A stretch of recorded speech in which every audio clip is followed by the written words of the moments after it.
Life.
There we go.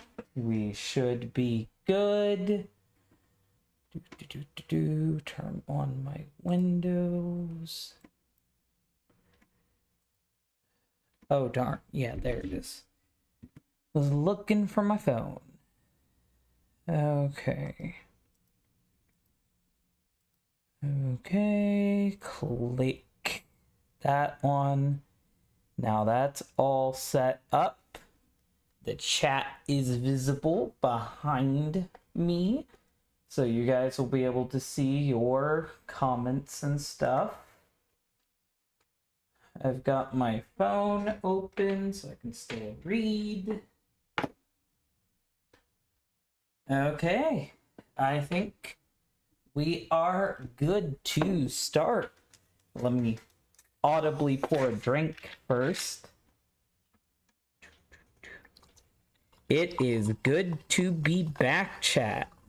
Feels like always, if the microphone isn't loud enough, tell me. If the audio from the video isn't loud enough, tell me. Anything that I can fix, just let me know, and I'll get it fixed. Today, we are going to be easing into this by watching a video about Emmy Jones. Now, before I watch this video, I want to say this video is by Speed Supersonic. I haven't had a good track record with Speed Supersonic, but he actually did make a good video here. And he's made a couple of other good videos. So regardless of my opinions on him in the past, he seems to be making decent content at least occasionally. So give props where it's due. Good video. So let me give a little rundown about my run-ins with Emmy. Years ago, I was associates with a guy named GamerGuide7Aces. And I would always say his name GamerGuide7Aces just to get him mad. You'd always get mad about that. So GamerGuide7Aces wanted to go after a bunch of Sonic people. And this is way back when I was starting YouTube. I didn't have an audience really, kind of now too. I didn't really have any subscribers or anything. And GamerGuide did. So he offered to give me shoutouts. He offered to do collaborations with me if I would do hit pieces on certain Sonic people. Because he knew I already covered drama. And he knew that I was already into drama and that I liked drama. I told him, though, that I wouldn't cover anybody unless I feel like it's worth a story. Well, one of the people he wanted me to cover was Emmy Jones. And for Emmy Jones, he had literally nothing on her. He had the testimony of a woman named Lizzie, and Lizzie is someone who suffered from a brain tumor and it left her a little bit crazy. And she thinks that there's some grand conspiracy about Emmy trying to ruin her life. I wouldn't take any claim from her seriously, or any claim from anybody who takes her seriously, because she's out of it. People tried to say that this was Cisco and GamerGuide. They tried to say that because she had a dildo visible in the background of one of her photos, that her child was at risk and her child could get a hold of it. And they wanted me to go that angle and attack her as being a bad parent. And in the end, I ended up reaching out to Emmy. And I talked to her about stuff, the Lizzie stuff, not the stupid dildo stuff, because that's not even worth talking about. That's just dumb. I talked to her about the Lizzie stuff, got both sides of the story, and I didn't cover it. I didn't cover Emmy, and it would be years before I talked about her again. When I eventually did talk about her, I decided to do a video when everybody was hating on her. And I don't remember what controversy she was in at the time, but everybody was hating on her. So me being the clout chaser I am, I decided to dig up the old Dr. Phil appearance that she had. But even though everybody was bashing on her and everybody was hating on her, I still took time out of the video to say that she was a good parent, that she does things like take her kid to Disney World, and a lot of parent activities, a lot of things that I wish my parents would have done, a lot of things I'm sure a lot of people would be great to have growing up with. She is a great parent. That is like the one thing I can say about her. But I did show photos of her with her kid. And I thought this is fine because people do this all the time. You're talking about a public figure and they have all this stuff publicly on their Twitter. Well, little did I know, Emmy decided to go to her Twitter and paint it as if I was doxing her and doxing her child. So eventually I would cut that segment out of the video and I would re-upload it. I wasn't very happy about doing that, but I did it. And that video would be up for a while until I lost my mind and took everything down for a bit. But yeah, that was a thing that happened. And so going on, I was away from the internet for quite a while. I want to say like I was off and on for about 2-3 years off the internet. And in that time, Emmy has built up quite a bit of clout for herself. One of the things that she tried to do was cancel a big animation YouTuber that I watch. Now, this guy's name is Saberspark, and to be honest, I don't really like him. He's a furry, which I automatically don't like furries. I've never liked furries, so I already have a bias against him. But even with my bias against him, and even though he's a furry degenerate, I still thought that her claims were bull and that she didn't have anything to stand on. So I ended up yet again disagreeing with her.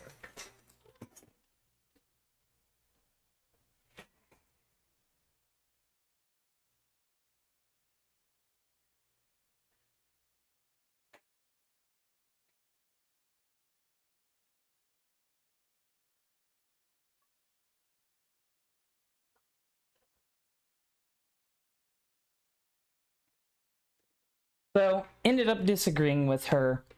Didn't really see eye to eye on anything. And so I decided to watch more about the drama that was going on between her and Saberspark. Basically, she accused Saberspark of grooming her to a degree. She accused him of sexually assaulting and harassing her to a degree. It was all messy, all allegeds, all trying to be anonymous. All the names came out, all of it got tied back to her, and it all made her look bad because she's a liar. Well, one of the things she did was have an interview with Mr. Enter, and I think Lazy Bedhead too, who I'm not very happy with because Lazy Bedhead and Mr. Enter were being very unprofessional in that interview. And when Emmy eventually got to talking about me, she painted me out as being a creep.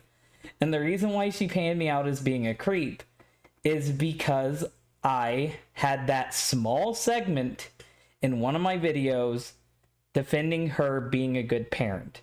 She tried to say that I exposed her child to the internet and that I was some weirdo for stalking and finding photos of her child. Even though all the photos were public on her Twitter, and she was the one who posted them, and she was in most of them. I just don't get how that connects. And of course, Lazy Bedhead and Mr. Enter sucked off that opinion, and I'm not shocked about that. So those guys slandered me and painted me as a creep. I decided not to make a video on it. I decided not to really do anything. I left a comment pointing out the false statements and called it a day. Well, now I am back and I've decided that I want a little bit of payback. So we're going to be watching this video, making fun of Emmy, exposing her for her stuff, and pointing out all of the things that she has done. And hopefully you guys will enjoy this. I will be pausing it a lot and I will be talking a lot because I want it to be creative content. I don't want to just be a reaction streamer where I sit here saying nothing. So I will be interacting with you guys, the chat, and I will be pausing and giving my 2 cents whenever.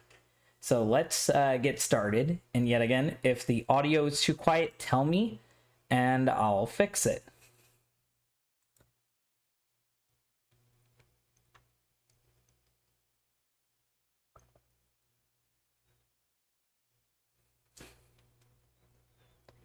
Oh, great. What is going on? Oh, my computer switched to my microphone being the headphones. What the heck? There. Now let's rewind that. Sorry, boomer moment. There we go. Would hear the words "I'm pregnant" coming from their 16-year-old daughter, Emily's mouth. On this day, the world would be introduced to Emmy Jones. From the moment I found out I was pregnant, I knew right away there was nothing that was going to change my mind, that I was going to get this baby. Emmy Jones is a voice actress in the Sonic community who's caught up in a lot of scandals lately. The audio's working now. The audio's working now. Sorry. Boomer moment. It decided to switch my mic to being the speaker.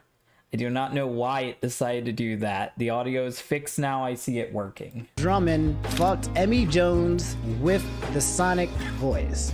So this is like the big thing about Emmy, is that she gets around in the Sonic community. And that's why this stream is titled Emmy, the doorknob of the Sonic community, because everyone has had a turn. And I say this because she has allegedly, I say allegedly even though it's almost definitely true, had sex with one of the voice actors behind Sonic, that being Ryan Drummond. And she said that he used the voice. So while she was getting plowed, she was hearing, "Oh yeah, whoa, where you going?" Like, she was hearing that stuff. So, an amazing thing to imagine. Probably horrifying for any neighbors or anybody who had to bear witness to that in the room over. But yeah, she had sex with one of the voices of Sonic the Hedgehog. She literally grew up to fuck Sonic.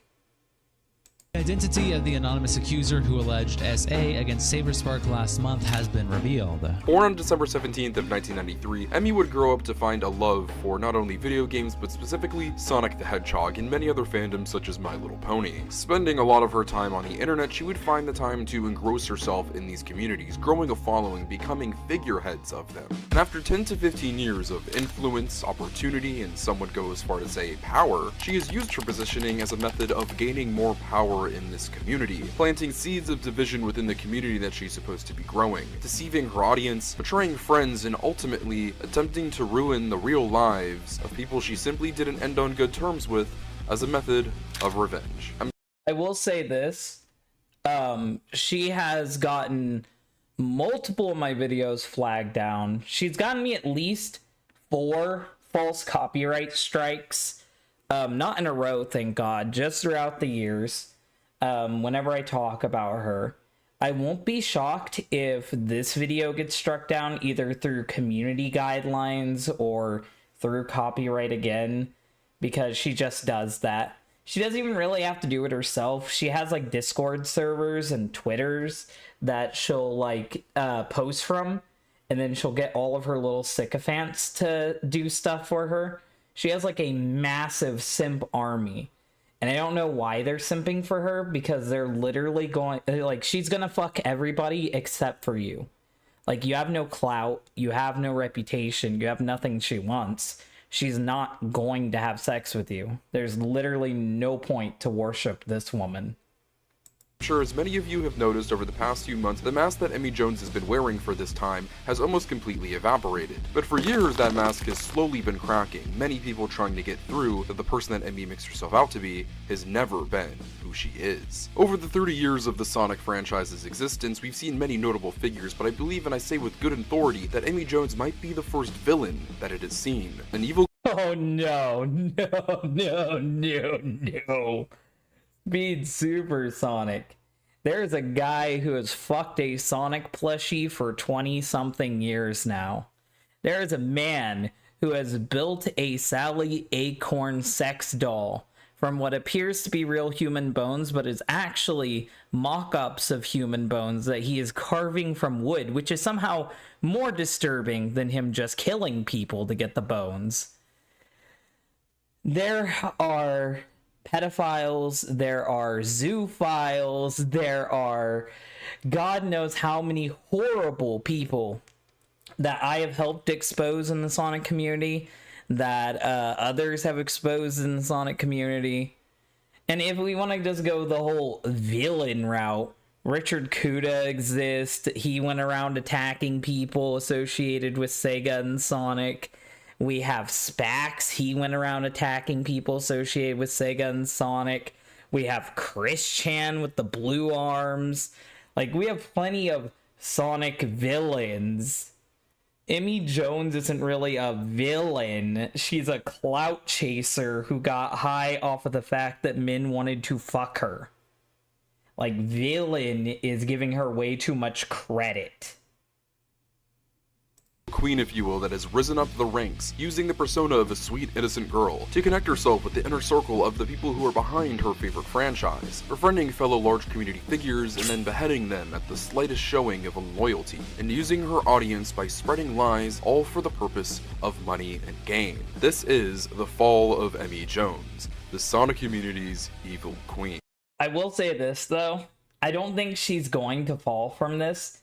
Like, maybe she'll get less official appearances from like, Sega. Maybe she'll get less connections.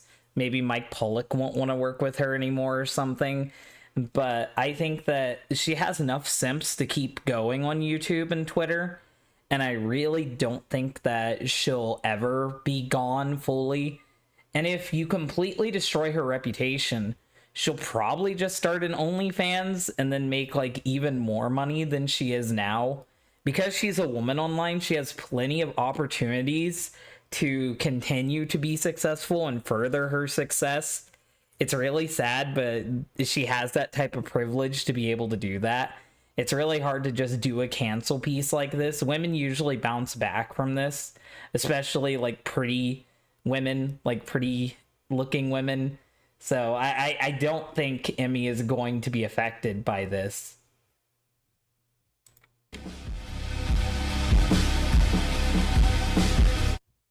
Coming up. Let's do it. Dr. Phil is a unique place for a Sonic influencer to first make their appearance. Naturally, it's usually through YouTube videos. But at the age of 16, Emmy Jones would become pregnant with her child, a decision that her family was not happy about. They would then write into Dr. Phil, a very famous show where he gives advice to young. Also, just saying, Emmy is extremely privileged to be able to, like, have this situation occur. Because, like, most people know by now that the Dr. Phil shit is, like, it's fake. Like, it's not all fake, but, like, the families are usually well-off, wealthy families. That's why a lot of the people who do Dr. Phil stuff end up, like, pretty well-off in life. There's that Catch Me Outside girl who ended up becoming really fucking rich after being on Dr. Phil. Like, these are already privileged people who go on Dr. Phil. So she obviously comes from wealth to begin with, at least to a modest degree. So she's already starting life with a lot of advantages. And from the very beginning, at 16, she got pregnant. 16 years old, getting pregnant. So, like, her, like, getting around has been going strong.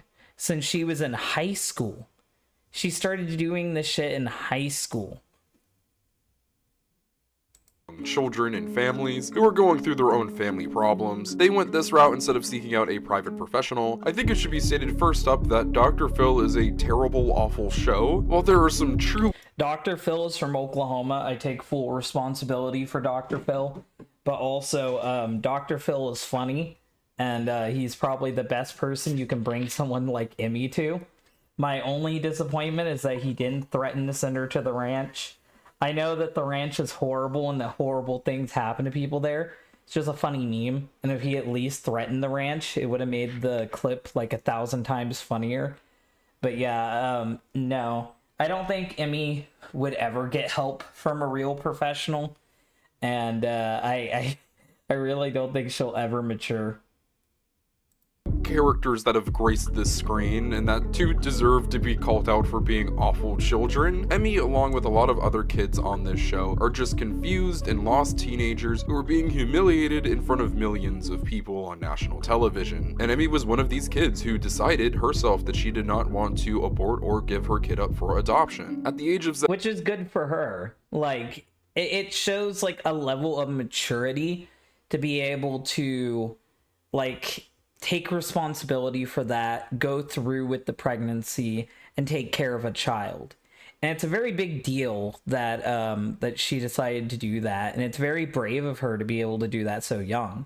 It's very stupid of her to get pregnant so young, but you can't discredit her for at least like being a good person in that degree.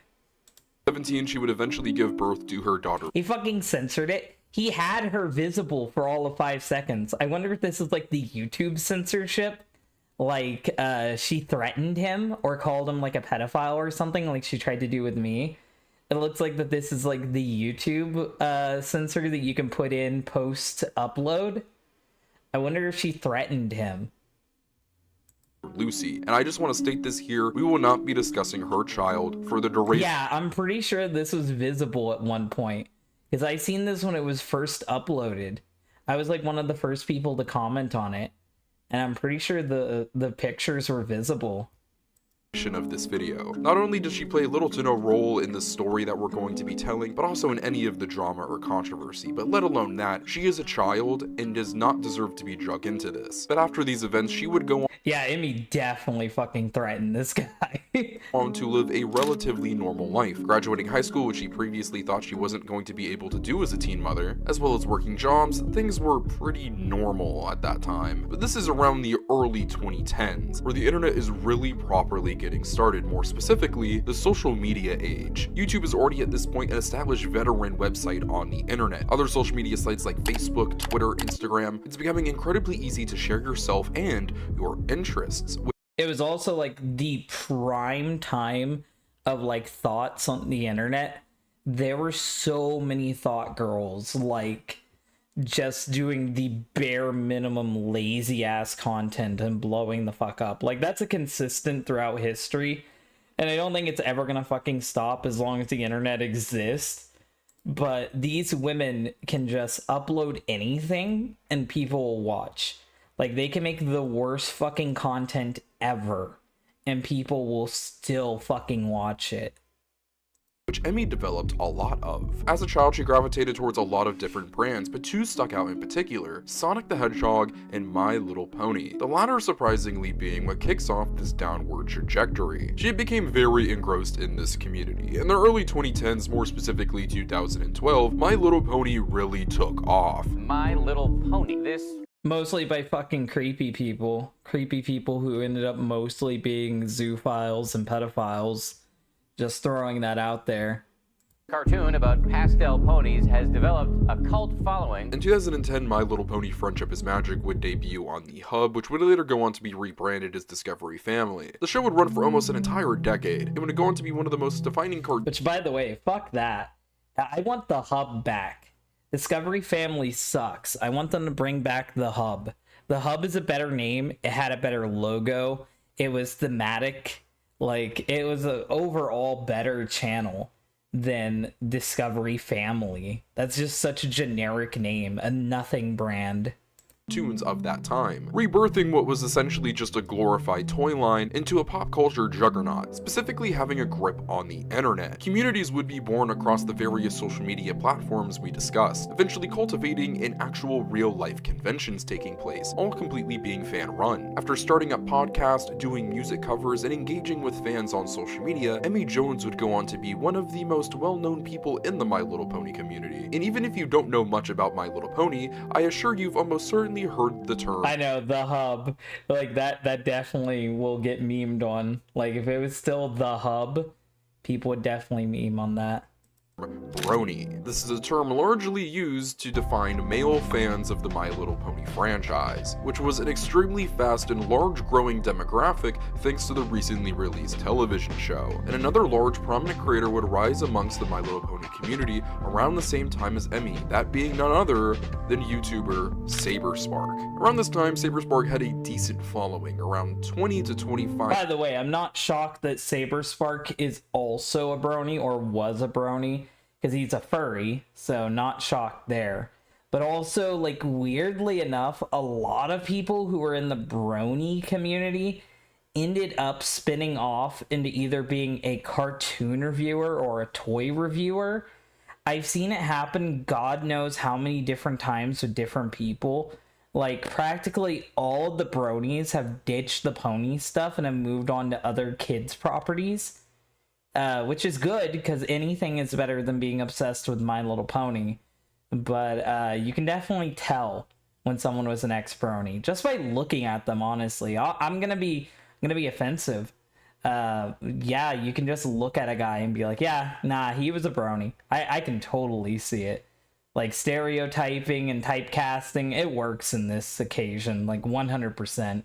5,000 subscribers, which around this time was a solid number to have on YouTube. But today, in 2025, SaberSpark is one of, if not the biggest animation-centric YouTuber on the entire YouTube platform, sitting at over— who mostly clickbaits furry stuff, and I paused at the right fucking moment, because he's a fucking cat. He's Bubsy. He's hipster Bubsy. He looks like that trans Bubsy from a few years ago.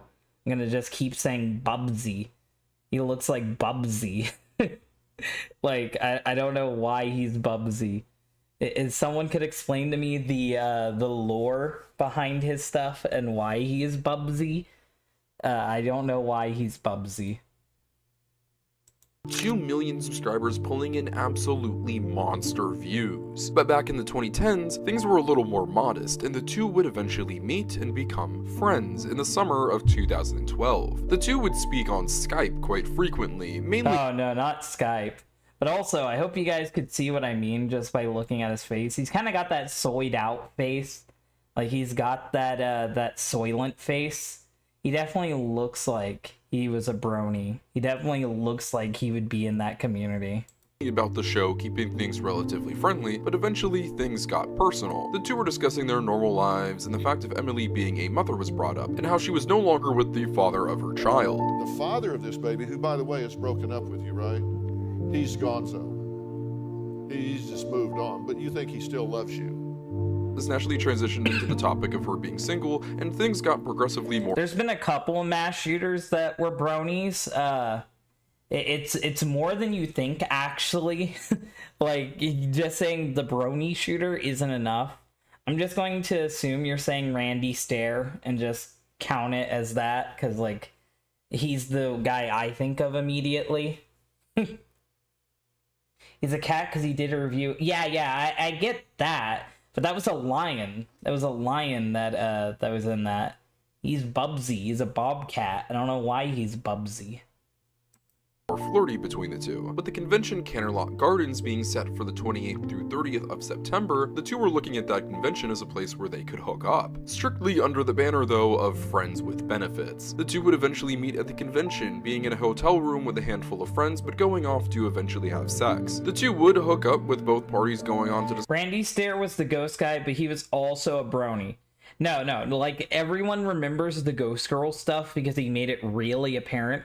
Go back and watch the Randy Stair videos, and he had My Little Pony stuff everywhere. Like, the Ember stuff is what he's known for, because, yeah, of course. But he had tons of brony stuff everywhere, too. He was a brony.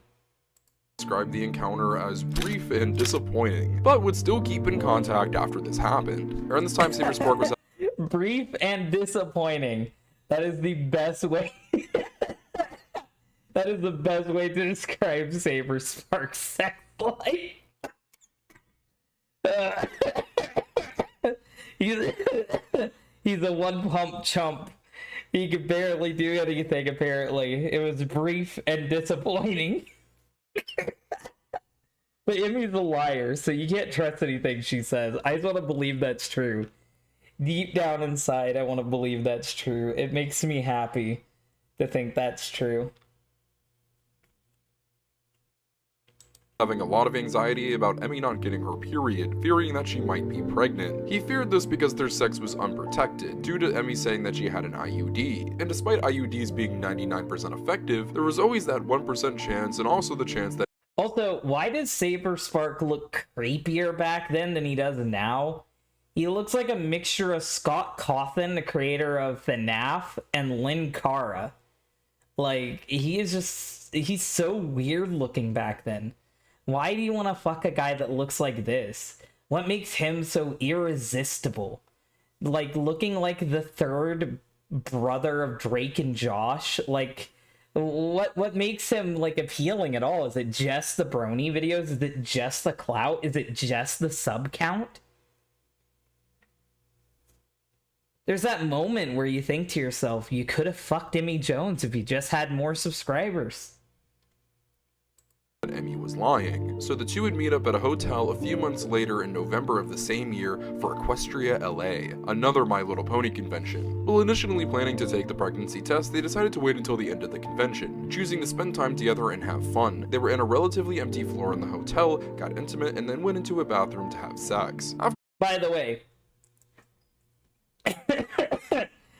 way, like, I have done some degenerate shit in my day. When I was out and about messing around with people, we did some crazy stuff, but I never did anything in a public restroom because restrooms are gross.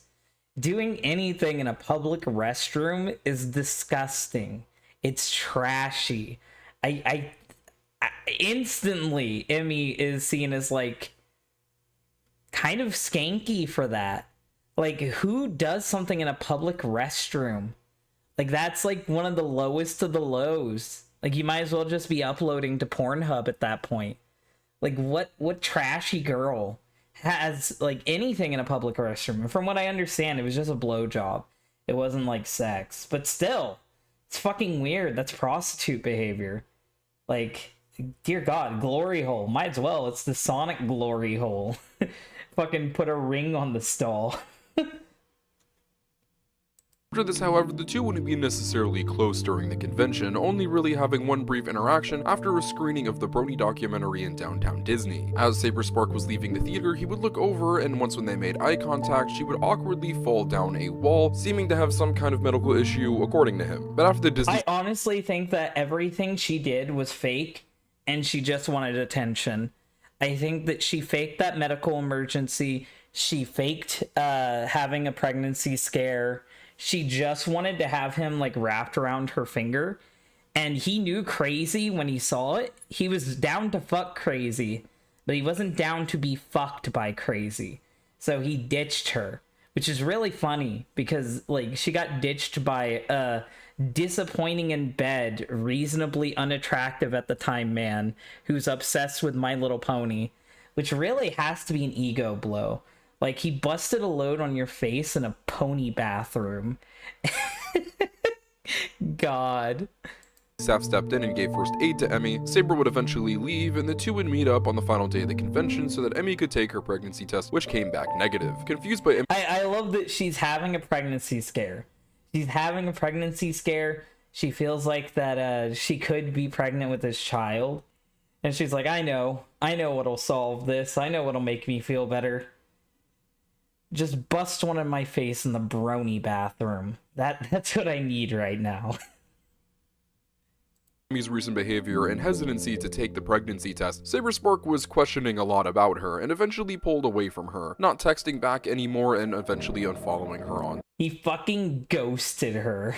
Twitter. The two at this point obviously were not on great terms, with Emily being quite upset at Saberspark for essentially ghosting her. This made conventions very weird, with there being awkward tension between the two, so Saberspark decided to reach out and patch things up before Saberspark eventually pulled away again. This lit a fuse under Emmy, a very angry one. And conveniently, while this relationship ended, an interest in another property grew. Around this time, Emmy was getting into cosplaying, but specifically Sonic the Hedgehog cosplay. The shoot seemingly being very I have seen that pic God knows how many times. That is like the only way that I imagine Emmy in my fucking head.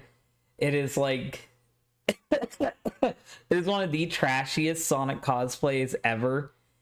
She doesn't even fill it out, if I'm being honest. She's a very petite woman, which nothing wrong with that. I like petite women, but like that suit is obviously meant for someone a bit more like developed. She does not fill out that suit very well at all. The blue wig looks terrible. And overall, I don't know why that one blew up. I always put it on my thumbnails because it's funny. This time I decided to make something a bit more creative rather than just that one. But I've used that image God knows how many fucking times. very high quality, and her also being conventionally attractive, the Sonic fanbase took a liking. Emmy was already a pretty big Sonic fan, and with her becoming recently disillusioned with the My Little Pony community, it seemed like the perfect time to jump ship to another fanbase. And while a lot of the community was eating up her cosplays, there was one individual who wasn't. Lizzie Silvas, a longtime Sonic the Hedgehog fan who did cosplay, and largely credits the Sonic character for helping get her I love that her cosplays during the Sonic Boom era. She's a real fucking fan. She not only stuck through the Sonic Boom era, she cosplayed as Boom Sonic. Oh, crap. Give me a second. I accidentally clicked backwards. Hopefully, yeah, there we go. was one individual who wasn't. Lizzie Silvas, a longtime Sonic the Hedgehog fan who did cosplay and largely credits the Sonic character for helping get her through a brain tumor. This is an objectively powerful story, and a lot of people within Sega or people associated with the Sonic brand took a liking to Lizzie for this reason. To be honest, I think mostly any other woman would look better in that suit. I think anybody would look better in that Sonic costume. But Emmy became very popular very fast. You have to remember this. Emmy became very popular very fast because there was only like, I'm probably going to get wrong here. I'm probably going to mess up, but I think there was only like one other female Sonic fan that was like notable. And that's like SPD64, who I always really liked. She's definitely one of my favorites. And I was obsessed with her when I was starting YouTube. But like her and SPD64, those are like the only female Sonic people that I know. And I wouldn't even call Emmy a Sonic tuber. Like, she has a YouTube channel and she likes Sonic, but she doesn't really make YouTube content. It's more so just one of her many multimedia channels. Sonic community to this day is very much so a boys club. The most popular influencers are male, and that was even more the case. Man, RIP half of these fucking people. They're all gone. Like, not all of them, but like quite a, like the original Sonic tubers. God, they're all fucking gone. Oh, time's gone by. Time's gone by. Back in the day. So when a cute little white girl pops onto the scene and loves Sonic the Hedgehog, wearing spandex cosplay, engaging with the community, and ready to network with larger influencers, Lizzie not only found her cosplay derivative, but took Emmy as a threat, swiftly blocking her on Twitter and going about her business. No. This is where I get the chance to fucking clarify something. I'm gonna fucking pour a drink. I need a drink for this. Like, this makes my headache act up. Ugh. Okay. She did not just block her and move the fuck on. She had multiple groups of people trying to take down Emmy. She made multiple sock puppet accounts to shit talk Emmy. She fucking would constantly come back every few months to attack Emmy. She did so many ops on Emmy, tried to cancel Emmy God knows how many different times. Like, she did not just block Emmy and leave.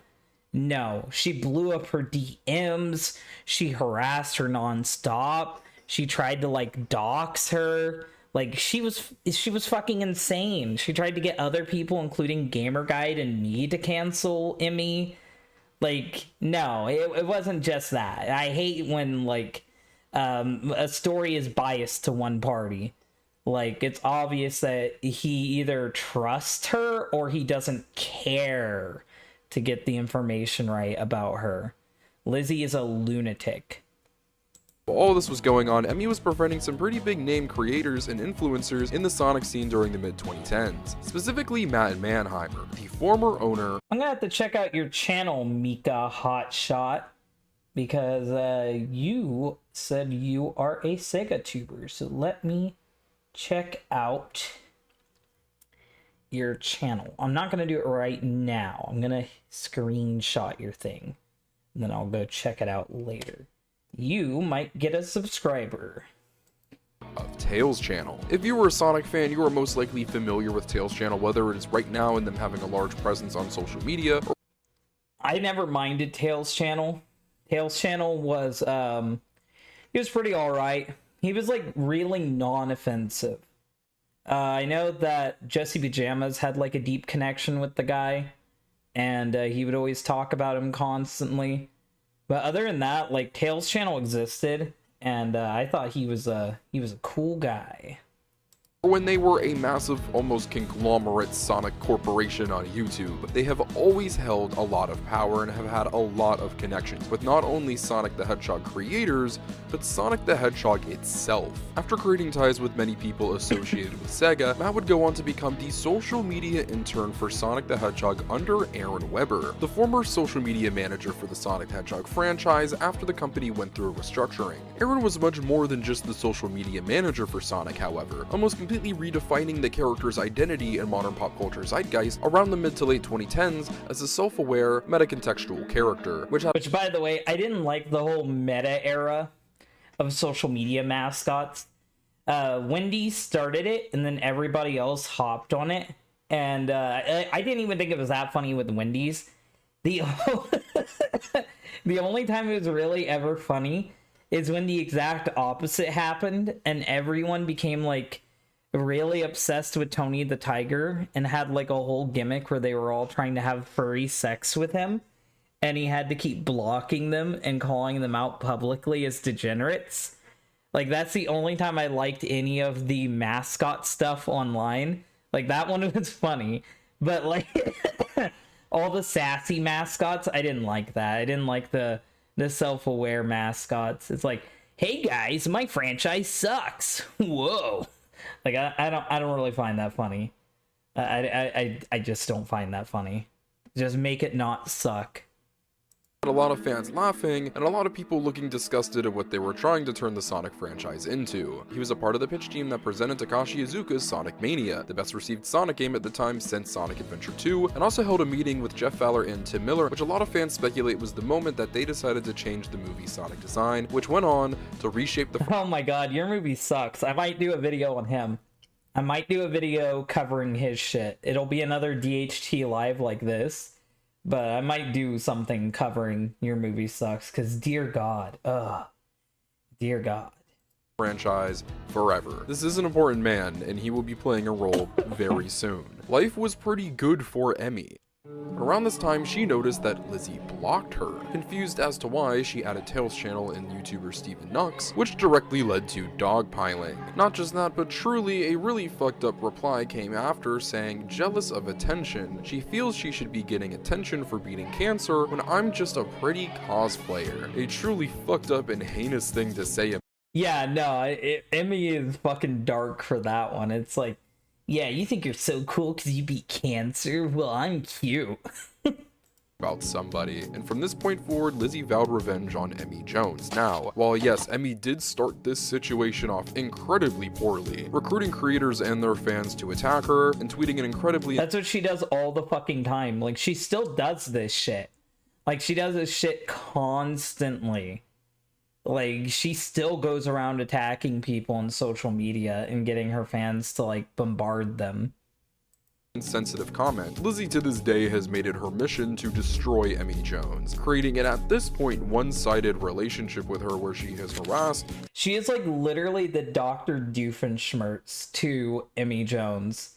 Like, she is like an actual arch nemesis to Emmy Jones, like coming to her residence every week trying to like thwart her. Like, she's actually a villain. Like, Lizzie is the villain. Like, I know that Emmy is labeled as the evil queen in this video, but she's like an actual fucking supervillain. Is it going to be considered socially acceptable for the Sonic community to not like Emmy after Ricardo's video? See, I personally, because Emmy is a cute blonde girl, I don't think it's gonna happen. I think so many people simp over like tiny women and blonde women that no, she's not going to lose her simps. There's no way. She'll lose some of the kids. She'll lose like some of the more rational adults. But she's gonna have an army of people that still think they are one DM away from fucking her. So I don't think it's really gonna affect her too much. Stock even sent the cops to her home. I've called the police station before and they gave me the number, and it's happening by this person. Her name's Elizabeth, and she... You calling the police on her is the silliest shit ever. Like, why would you call the police on her? She's literally just some rando on the internet. Like, you can just ignore her. She can't really do anything to you. Yeah, like the Monarch. I've actually been rewatching the Venture Brothers. I'm on like season 4, and she is very similar to the Monarch. She is like the most non-threat ever, and Emmy is resorting to calling the police on her. That's sad. She's been like stalking me. Now it should be noted that Lizzie is not mentally well, and I think that comes off quite apparent, but at the same time that does not excuse the actions of Lizzie. Well, yes, she was wronged and horrible things. Yeah, no, that's what I was saying earlier. She definitely will go the Anissa route, even though she has a kid. I can 100% see it. If she ever does lose her connections to Sega and all goes under and like nobody wants to associate with her, she'll just make an OnlyFans. Like, she's only in her early 30s, so like she can pass and she can still get away with it. But in a few years she'll hit 40 and then she'll be fucked. Like, no one's gonna want to see a 40-year-old Sonic fan. Like, yeah, nah. Like, she's already missing the opportunity. She still looks really young, so she might be able to get away with it. But yeah, nah. She's definitely losing some career paths. She might not get to go the Anissa route. Were done and said to her does not excuse a lot of her actions after that point. A lot of other videos on Emmy Jones on YouTube cover a lot of Lizzie's stuff and go far more in depth in the drama between these two than we will be today, but they were almost made in cooperation with Lizzie, who isn't the most reputable source. None of my videos were made in collaboration with Lizzie. I have said God knows how many times Lizzie is a crazy fucking woman. She has flagged down my videos for me calling her a crazy woman. She hates me. She's blocked me. I don't use anything from her. Like, God. She would even reach out to me to help me with this video, but naturally I wouldn't respond, as this is meant to be an objective, unbiased look into Emmy Jones's fall. So this is the only time we will be talking. And who would be her iDubbbz? I'm giving a volunteer. I know that he's already way too far down his path. There are two people who I would consider being her iDubbbz. She can either go for the Chad Sisconic, Cisco, my boy, Francisco, or she could go for the Mayo Monkey, Bo Blacks. Now, I get that Bobby is kind of effeminate right now, and he's also trying to be a little white girl, but she might be able to make something out of that. Those are both two good Sonic tubers. Like, Cisco has like a reasonable following if he hasn't deleted his channel. And Boblax has a giant following. She might be able to mooch off Boblax. Get some of that. Get some of that clout from him.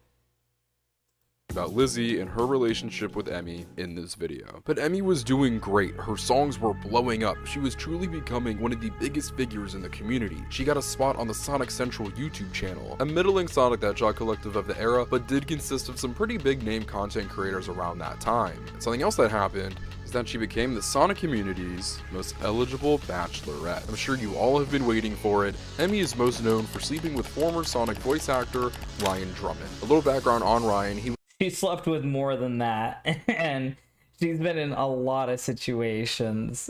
Dear God.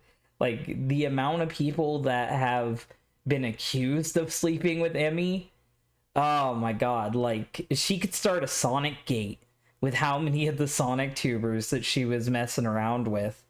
Just throwing it out there. If it ever all hits the fan and is proven true, God.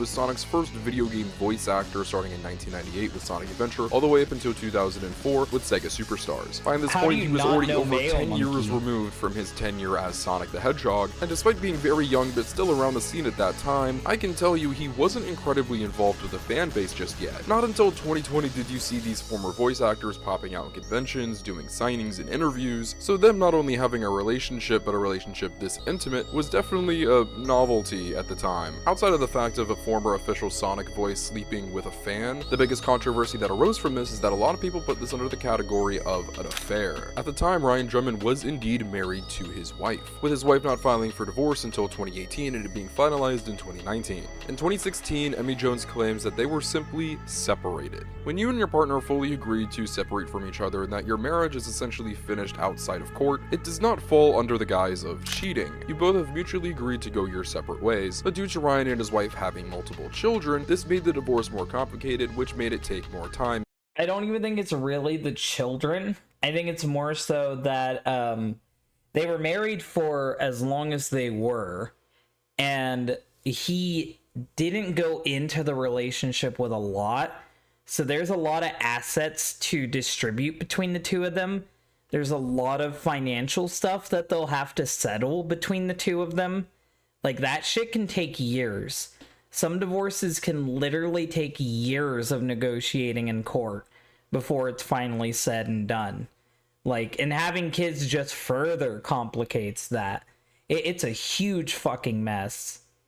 And notoriously, divorces that include children extend the process exponentially. As a child of divorce myself, I can attest to this. But according to multiple sources who were close to Emmy and Ryan at the time, not only did the relationship feel very affair-like, but it was also not what it was made out to be. In an interview with Mr. Enter, yeah, no, from what I understand, even when, like, I knew this years ago, like, it was that he was separated from his wife. He hasn't been with his wife for a while, so I wouldn't say that they cheated. I wouldn't say that it was an affair. I would just say Emmy is a doorknob who is getting turned by Sonic the Hedgehog. In 2025, Emmy states that her and Ryan simply dated for around half of a year in 2016, and separated due to location purposes, specifying that he was in the Bay Area and she was in Los Angeles. Remember these dates. There were accusations of her hooking up with Matt from Tails' channel. Like I said, she's been accused of sleeping with a lot of Sonic people. Like, it would be easier to it'd be easier to say who she hasn't been accused of sleeping with than who she has been. If you type in Emmy Jones GoFundMe into Google, and trust me, we will be talking about all of these and many more money-making ventures very soon, she has a GoFundMe set up for her to move. But when was this fundraiser created? Well, it was created in September of 2018, a whole 2 years after Emmy initially stated that her and Ryan got together, and these locations aren't adding up because Emmy lived in Ohio. Something you will discover about— Yes, Enter is a brony. Mr. Enter is a brony. He used to do reviews of every My Little Pony episode. He has a pony Sona. He is a brony. Emmy throughout the rest of this video is that she not only lies a lot, but about the smallest thing that I don't even feel like you would need to lie about. And I'm led to believe that she is lying to save face and protect her ego, because her and Ryan were never really an official couple, more of a situationship, if you will. He did not give Emmy any straight commitment and would just simply fly her out to random cities in California where he was performing at the time. They would hang out in hotels, have sex, and that would really be it. That's almost the sad thing about Emmy, is that she always gets in these situations where she's being used by men, but she kind of has it coming because she doesn't try to get to know these men. She doesn't try to build an honest relationship with them. They're big. They're people she looked up to. They're people that she's starstruck by. And they see the opportunity to take advantage of a tiny, cute woman. And they take that opportunity. And it's like, it's really sad because you can tell that she wants more and that she wants it to be something more, but she doesn't give them a reason to like want to make her more. Like, a guy isn't a typical guy. I have to clarify because the world's full of degenerates. A typical guy isn't going to see a woman who blows him in the brony convention bathroom as wifey material. A typical guy isn't going to see the woman who he's flying around while he's still getting a divorce to have sex in random hotels at conventions wife material. You don't act like a wife. You don't act like a woman. You don't get treated like one. That's kind of just how it goes. Stupid games, stupid prizes. Emmy is probably going to end up alone at some point, and she'll have nobody to blame but herself. All tracks, because on Emmy's burner account where she detailed her time with Ryan, she would talk about going to see his show. Emmy by no means was living in California in 2016 when the Oh god, don't bring up the fucking bench comic. Don't bring up two babies and a fox. God. I heard some stuff. I know some stuff about the guy. I might do a Sonic Insanity on it. I'm debating if I want to do more Sonic Insanities. Right now I'm just doing DHT lives, but I might. No promises. Relationship was occurring, which was only described as occurring for around a few months, before Ryan initiated ending things and they both mutually agreed to go their separate ways. So her saying distance was the issue is not just half, but maybe even just a third true. Distance was a problem, but also she was living in Ohio, and also they were never really a defined couple. If this relationship was not an affair, there is nothing necessarily weird or immoral here. This is just two adults trying to figure their way around a weird, complicated relationship. I don't even know what pic he was showing there, but like, God, she had him censor a lot. That wasn't a pic of their kid, so I don't know why she had him censor that. That this is the number one thing. She definitely hit him with like a privacy complaint, and he had to do that or else the video would get taken down. That has to be what it is. People talk about when it comes to Emmy Jones, because it's usually just boiled down to, haha, Sonic's former voice actor slept with a fan voice actor who's like 20 years younger than him. And also, you know, they use the voice. Only the voice is the funniest part of it. It is 100% the funniest part of it. God, please do a Sonic Insanity. Legit your best content. I'm very glad that you think that. The Sonic Insanities are, they're definitely like, they're fun to do, but like I definitely psych myself out with them too much. I like overhype it in my head, and then I kind of just get caught up on the thought of it. So if I can get my thoughts together, I'll do a Sonic Insanity. It's just really hard to decide who to cover and what to cover. God knows why somebody would be attracted to the sound of Sonic the Hedgehog while getting their back blown out, but the last thing we do on there are a lot of women that are like that. There are so many women that are like that. There are so many women in the Sonic fandom that would die to be fucked by the Sonic voice actor, him doing the voice. There are people who fuck Sonic, like fan voice actors who can do the voice. Like, you're underestimating their degeneracy. This channel is King Shame, so if that's what she's into, that's what she's into. At surface level to a normal person brain, this is really just two people having sex. If this truly was an affair and Ryan and his wife were separated, and frequently whenever this comes up, this is used as a smokescreen that covers up bigger controversy that comes later down the line with Emmy Jones, but unfortunately for us, her love life isn't done just yet. Once when her and Ryan separated, she must have gotten really into voice acting. Around this time, Emmy was becoming just as well known for her Tails impersonation as she was for her song covers. People doing Sonic voices is nothing new, as there were a lot by the way, I think it's really funny that she's very well known for her Tails, and she fucked Sonic, so Sonic fucked Tails. So he did the voice, but the real question is, did she do the voice? of prominent people doing voices of characters around this time in different fan projects. One of those people was named the Blue-Eyed Fox. They were set to appear in Sonic the Wrath of Nazo as Tails, until they were replaced by also Emmy Jones. This is because at the time, Spirit of the Blue, the voice actor for Sonic in Sonic Wrath of Nazo, and Emmy were having a situationship of sorts. Oh my god, he's using a Sega Scourge DM too. I don't know where this one came from. I think it's one of my screenshots. I could be wrong, but I think this is one of my screenshots from years ago. Their relationship was incredibly behind the scenes and not incredibly well defined, but it is largely believed that Emmy was using her position with Spirit of the Blue to replace the Blue-Eyed Fox as Tails in Wrath of Nazo and taking a job away from a veteran Tails fan voice actress. Her intimate relationship with Spirit of the Blue isn't necessarily the story here. It's her using this relationship as a way for her to get a leg up in the community and purposefully taking food off the plates of other people. But to be fair to Emmy, she was a very good Tails voice impersonator, and this helped her with a lot of connections with a lot of popular Sonic VAs, including Ryan Drummond, Pete Capella. You might know him from voicing Silver in Sonic 06, where you can see her. To be fair though, I've met quite a few women who can do a decent Tails. Like, Tails is not a hard voice to do. Like, Lava could do a really good Tails, so I wouldn't be shocked that you can do a Tails voice. Hanging out with him while he's playing his guitar. She would become involved romantically with other community figures, whether it be proper relationships, hookups, dating, situationships, or simply leading them on, sometimes for the purpose of simply liking somebody and wanting to see where it goes, or for other ulterior motives. We're not going to speculate. She fucking gets around. That's what he's saying politely. He's saying that she's a fucking doorknob and everyone in the fucking community had a turn with her.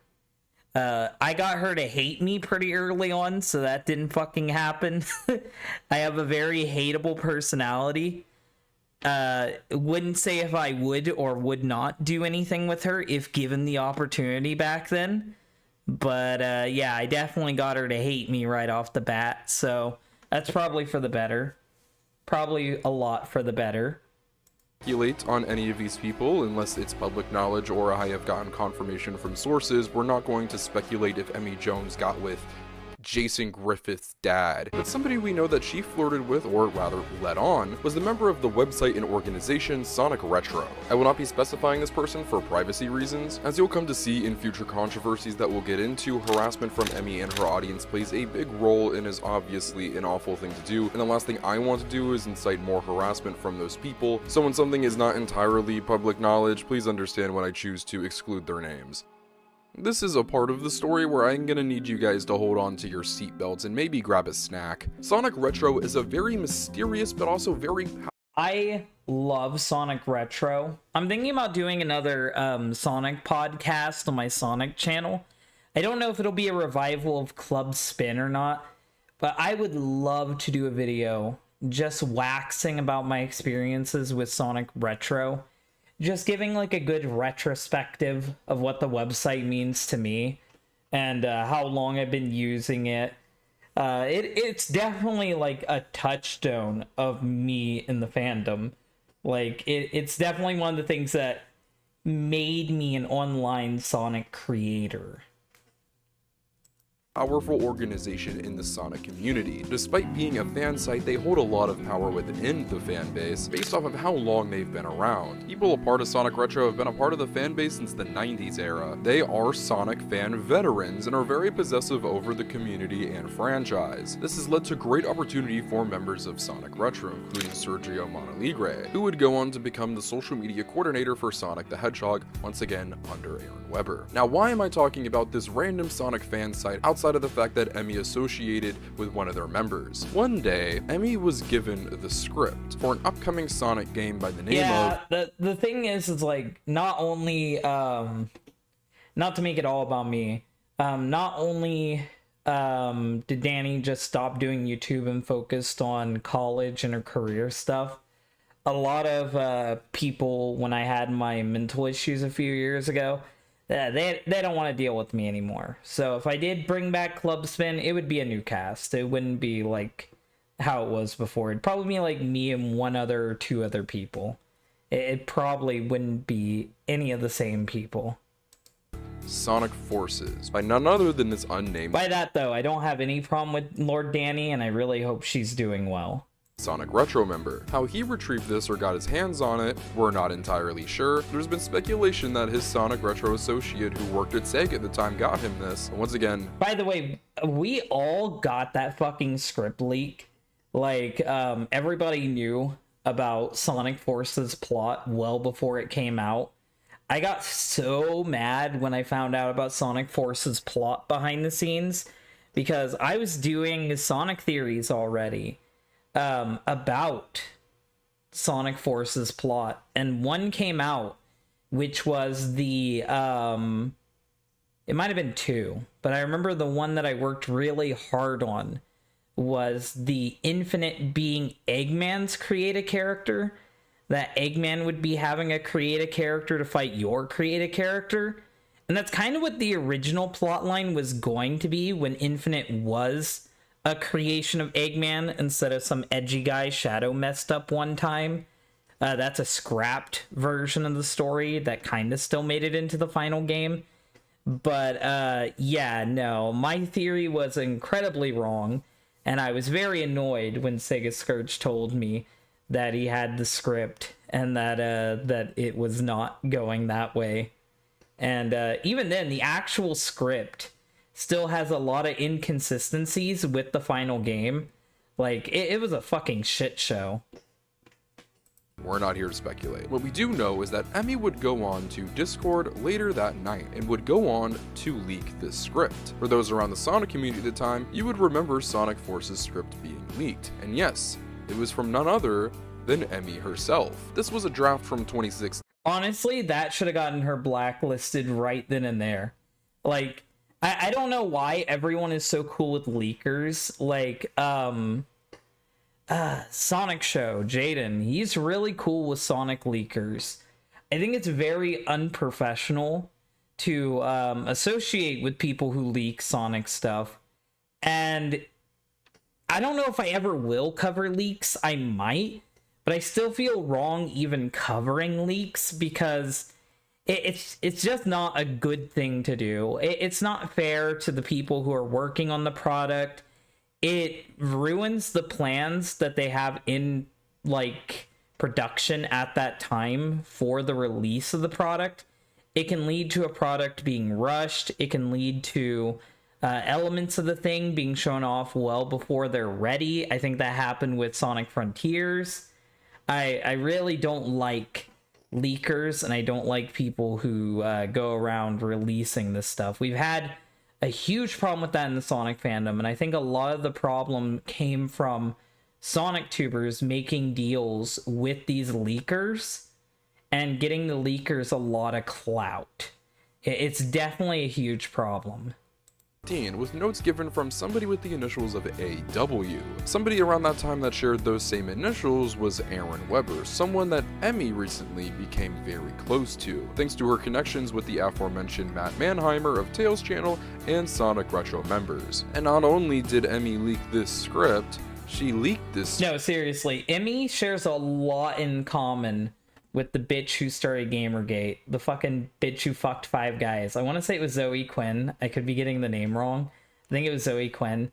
Like, she's literally the Zoe Quinn of the Sonic community. She was like fucking every like influential person in the fandom, and they're all huge nerds. Like, it's not a shock to say that Sonic fans are huge fucking nerds. So when they get this little cute white girl like in their DMs, they're like, oh fuck yeah, this is happening. And then they immediately roll over and just do whatever she wants them to do. And she definitely took advantage of that, and she still takes advantage of that. Just throwing it out there. What's your comment on Forces? Have you gone right? Not. Wait. Your a comment on Sonic Forces. Have you gone right? Not a game unless something is rushed. I have no idea what you said there.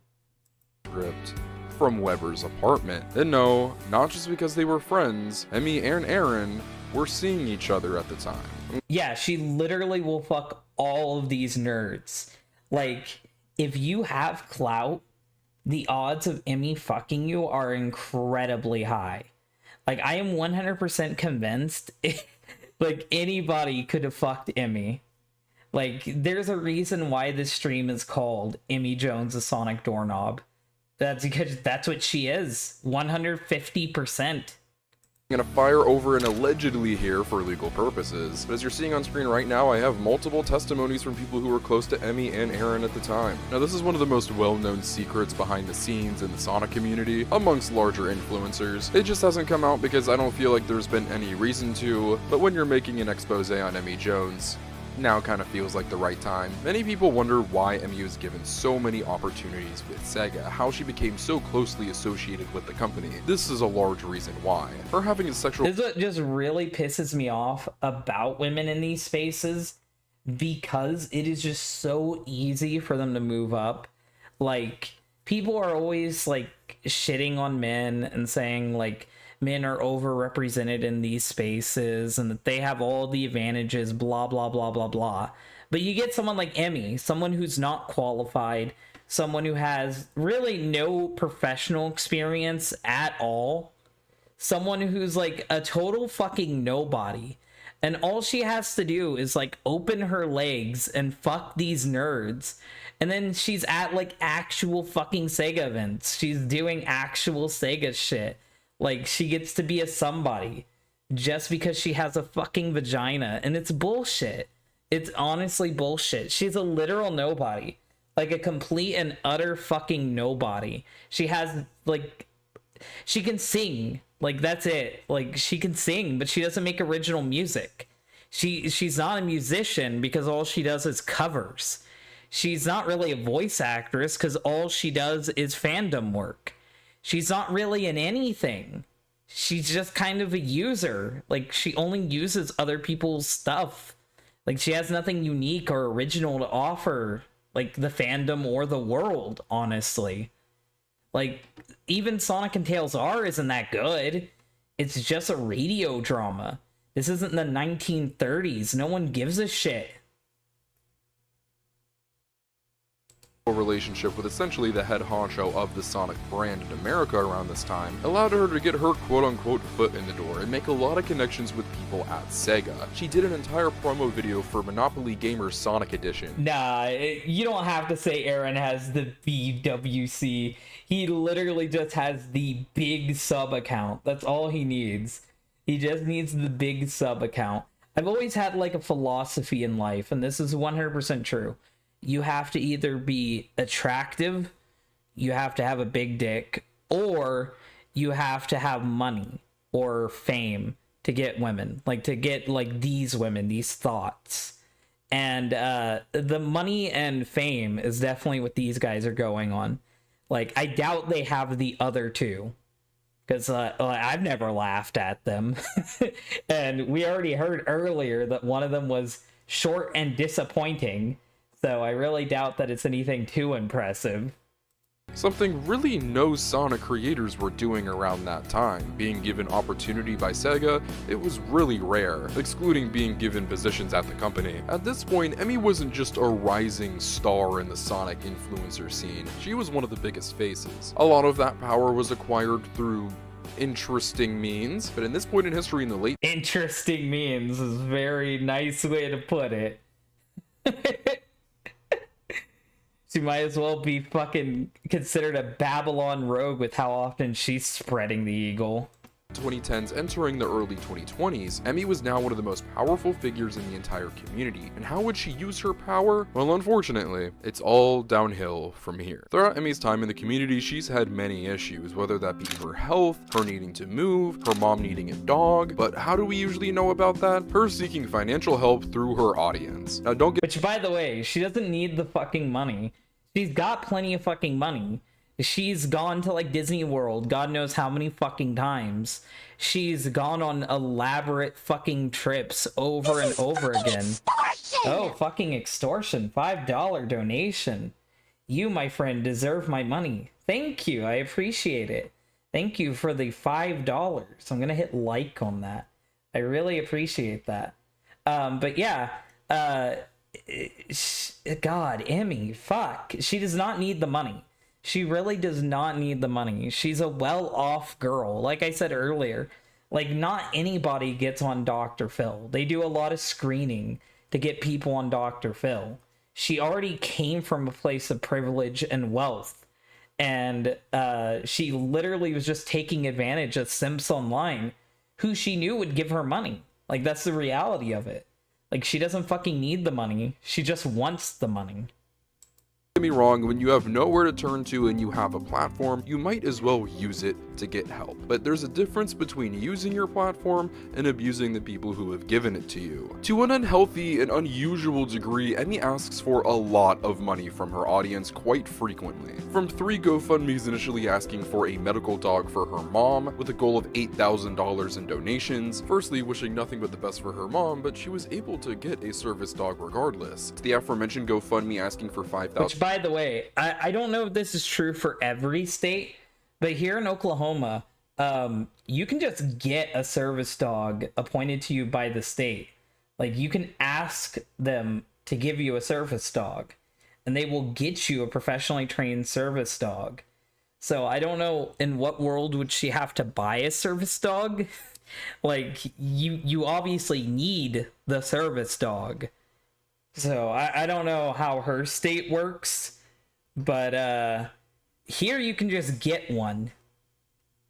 You don't need $8,000. $1,000 to help her move to Los Angeles, and most recently a GoFundMe to help her fight her MCAS and eating disorder, with a goal of 17. Oh, you need help fighting your eating disorder. Here's how you fight your eating disorder. Fucking eat. Pick up the fork. Fucking take some of the food from all the fat men you keep fucking. Like, you keep fucking these overweight men, and then you're still a skinny little stick. I understand why she's skinny, though. She's skinny because she knows that her appearance is all she has. And once her appearance is gone, she's fucked. And not in the way that makes it profitable. So I understand why she has an eating disorder and why she's like this. By the way, I'm not holding back because she called me a fucking creep. She accused me of being a creep towards her child. So not holding back. Not going to lighten up with my jokes. Emmy gets all the jokes thrown at her. $1,000. Throughout the years of her doing this, people have been more than willing to help, but there are a lot of people who have noticed that you see all those fucking $100 donations? Oh my fucking god. Recently a GoFundMe to help her fight her MCAS and eating disorder, with a goal of $17,000. Throughout the years of her— Everyone should be upset. Everyone should be upset if you're online and you're a man and you have to ask people for money. Because when you're a man online, you have to, like, actually have a fucking talent. You have to, like, actually provide content to people. You have to actually try.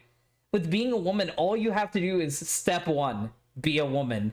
Step 2, ask for money. Step 3, profit. Like, that's some bullshit. $500? Somebody gave her, multiple people gave her $500 a pop. Who are these people? They're insane. for doing this, people have been more than willing to help. But there are a lot of people who have noticed that she is doing things that somebody who is struggling with finances doesn't typically do, such as frequently going to Disneyland to— Quit censoring the fucking things. She hit him hard. She hit him hard with privacy complaints. She had to hit him hard. Also, I want that giant controller. I want that giant controller so bad. I have nowhere in my apartment to put it, but I want it. trips to Japan, going to a bunch of different events and trips. All of these are luxuries. It almost feels like Emmy and her partner are— She was going to fucking brony conventions right when she was still a teenager. Like, she was flying around and doing all this shit well before she had any influence or clout. Like, she obviously has the money. She's obviously well off. She just knows she can get more money out of you. Why would she spend her money when you'll give her money? able to meet their financial means, but without the support of her fan base, they might not be able to live as comfortably as they like, which by no means is the job of the innocent people around the country who simply enjoy your content to fund. It isn't— Which, by the way, no, I'm not gonna consider it innocent people. Fucking $490. The people who are donating $500 to $490. No, you kind of had it coming. You kind of had it coming. Don't give people $500 randomly on the internet. Stop though at her GoFundMe's and the misuse of her fans' generosity, allegedly asking for $5,000 for an album release party on— $5,000 for an album release party. And if I'm not mistaken, you can correct me if I'm wrong, she doesn't make original music. She only does covers. So she wants $5,000 to release audio that's already on YouTube for free, that's just covers of other people's music. Or it's going to be music about a fandom. It's not an original song. Ko-Fi, or plugging an Amazon wishlist for people to simply buy her things. Now yes, this was during COVID time, so a lot of you might be saying, oh, she might have been asking for essentials. Well, you would be correct, because she got Sonic Legos and toys. Literally, she's like Chris Chan. Like, I know I shouldn't be bringing up Chris. It's like the Sonichu curse is gonna hit me if I fucking mention him. But like, she asked for money. She asked people for money, and then she immediately goes and gets fucking Sonic Legos. Those Sonic Legos are like 30 to 40 bucks a pop for the cheap ones, 60 to 70 for the fucking middle range ones, and over 100 to 130 for the full play sets. Like, yeah, no, she doesn't fucking need the money. Like, I know the prices of those personally because I'm a Sonic collector. I have a lot of Sonic figures. I've bought a lot of Sonic figures. I had half of them stolen by my ex. Like, I've bought way too much Sonic shit to not know she just fucking threw down a lot of money on those. Only the essentials, frequently plugging her Ko-Fi, asking for just random donations on a whim, such as funding migraine glasses. There's a term for this: e-begging. Emmy is an e-beggar. She's an e-beggar, but she's also just a whore. Like, there's nothing I can say except for a whore, because she's literally fucking people for clout and money. Like, she's using her looks to get money. Honestly, she's kind of a step up from Anissa, because Anissa has to show her butthole to get money. Meanwhile, Emmy doesn't have to do anything. She just exists. Like, Emmy's actually reasonably attractive, unlike Anissa, so she gets, like, money just thrown at her for being in the room. It's crazy. Female Christian that sleeps with people to get clout, yes. A lot of people, including big figures in this community, have problems, go through things, have health issues, including myself. But in my time in this fan base, I have not seen somebody ask their community so much for financial backing for the smallest, most minute things. Maybe it's the way I was raised, but I was never taught to ask for handouts. Just saying, Ricardo also comes from a place of privilege and a place of wealth. His family is military. He was very well off. He has been given an allowance well into his adulthood. He is a fucking Nepo baby. Like, I have no issues with Ricardo. I think this is a good video. but you are not the fucking example to make. You are not the fucking example to make. I bet your parents bought you your fucking car. Like, there's there's no way that you are the example to bring up. You are probably one of the only people that are more privileged than Emmy. And I was especially not taught to take that money that generous people gave me to turn around and use it on luxury. Now, it doesn't stop there, unfortunately. It actually gets worse. Emmy Jones has a Patreon, of course, why wouldn't she? Where she is currently making over $400 a month. 400 isn't bad. Like, that's not an insane amount. That's not to the amount where I'm like, what the hell, guys? This society is screwed. How did we get here? But, like, God, she doesn't do anything, so 400 is still crazy. Was higher, of course, at one point, that she hasn't updated since August 3rd of 20... A year. She hasn't posted anything in a year, and people are still giving her $400. I changed my mind. I take it all back. Like, $400 to not do a damn thing. Like, that's just crazy. She literally gets paid to be a woman and exist in the fandom. Like, she gets paid for that. She doesn't have to do a damn thing. 2024. The purpose of Patreon is to supply your fans with content, whether it be exclusive content, early access to content that will eventually become public, behind the scenes updates, what have you. But to sit there and collect hundreds of dollars from your fans and supplying them with nothing? She's on a simp welfare. Like, she has a simp tugboat each month. She has a $400 simp tugboat. God, and she has like almost fucking she has like 300 something members. Quite a few of them are probably free. But she has about as many members as she has money coming in. Is insane. But maybe Emmy doesn't view it that way, because they are still gaining access to something. Her Discord. Emmy Jones has a Discord server where she... Oh no, I don't want to imagine how degenerate Emmy's Discord server is. I can guarantee you, if I went into Emmy's Discord server, I would immediately get banned. If I paid for her Patreon, gave that thought money, and went into her fucking Discord, I would be banned on the spot. Is active in. But this isn't your typical server where fans of someone's content can come together to meet new people, bond, communicate, share interests. No, this is very close to, and I'm really trying not to be hyperbolic, a cult, where Emmy Jones is the queen and her little Patreon minions will do what she wants. Whether that be supplying her with a free Nintendo Switch 2, because. Or how about when she gave out Valentine's Day cards that were $15 each? Naturally, she started $15? $15 for a Valentine's Day card from Emmy? That's fucking insane. Doing this little money-making scheme around February, consistently... This is some high-tier grifting. Like, this is some insane level grifting. Baiting her fans into her taking a loss on these cards if they don't sell enough, so people bought multiple, just for months and months and months to go by until late July of that year, where she makes an announcement tossing all the blame onto her partner that he forgot to ship them. And oh my god. Imagine being the sucker who gave her $500 before, and then you finally get the opportunity to get your first Valentine's Day card. Your first attention from a woman ever. You give her another $15, and then it doesn't even fucking show up.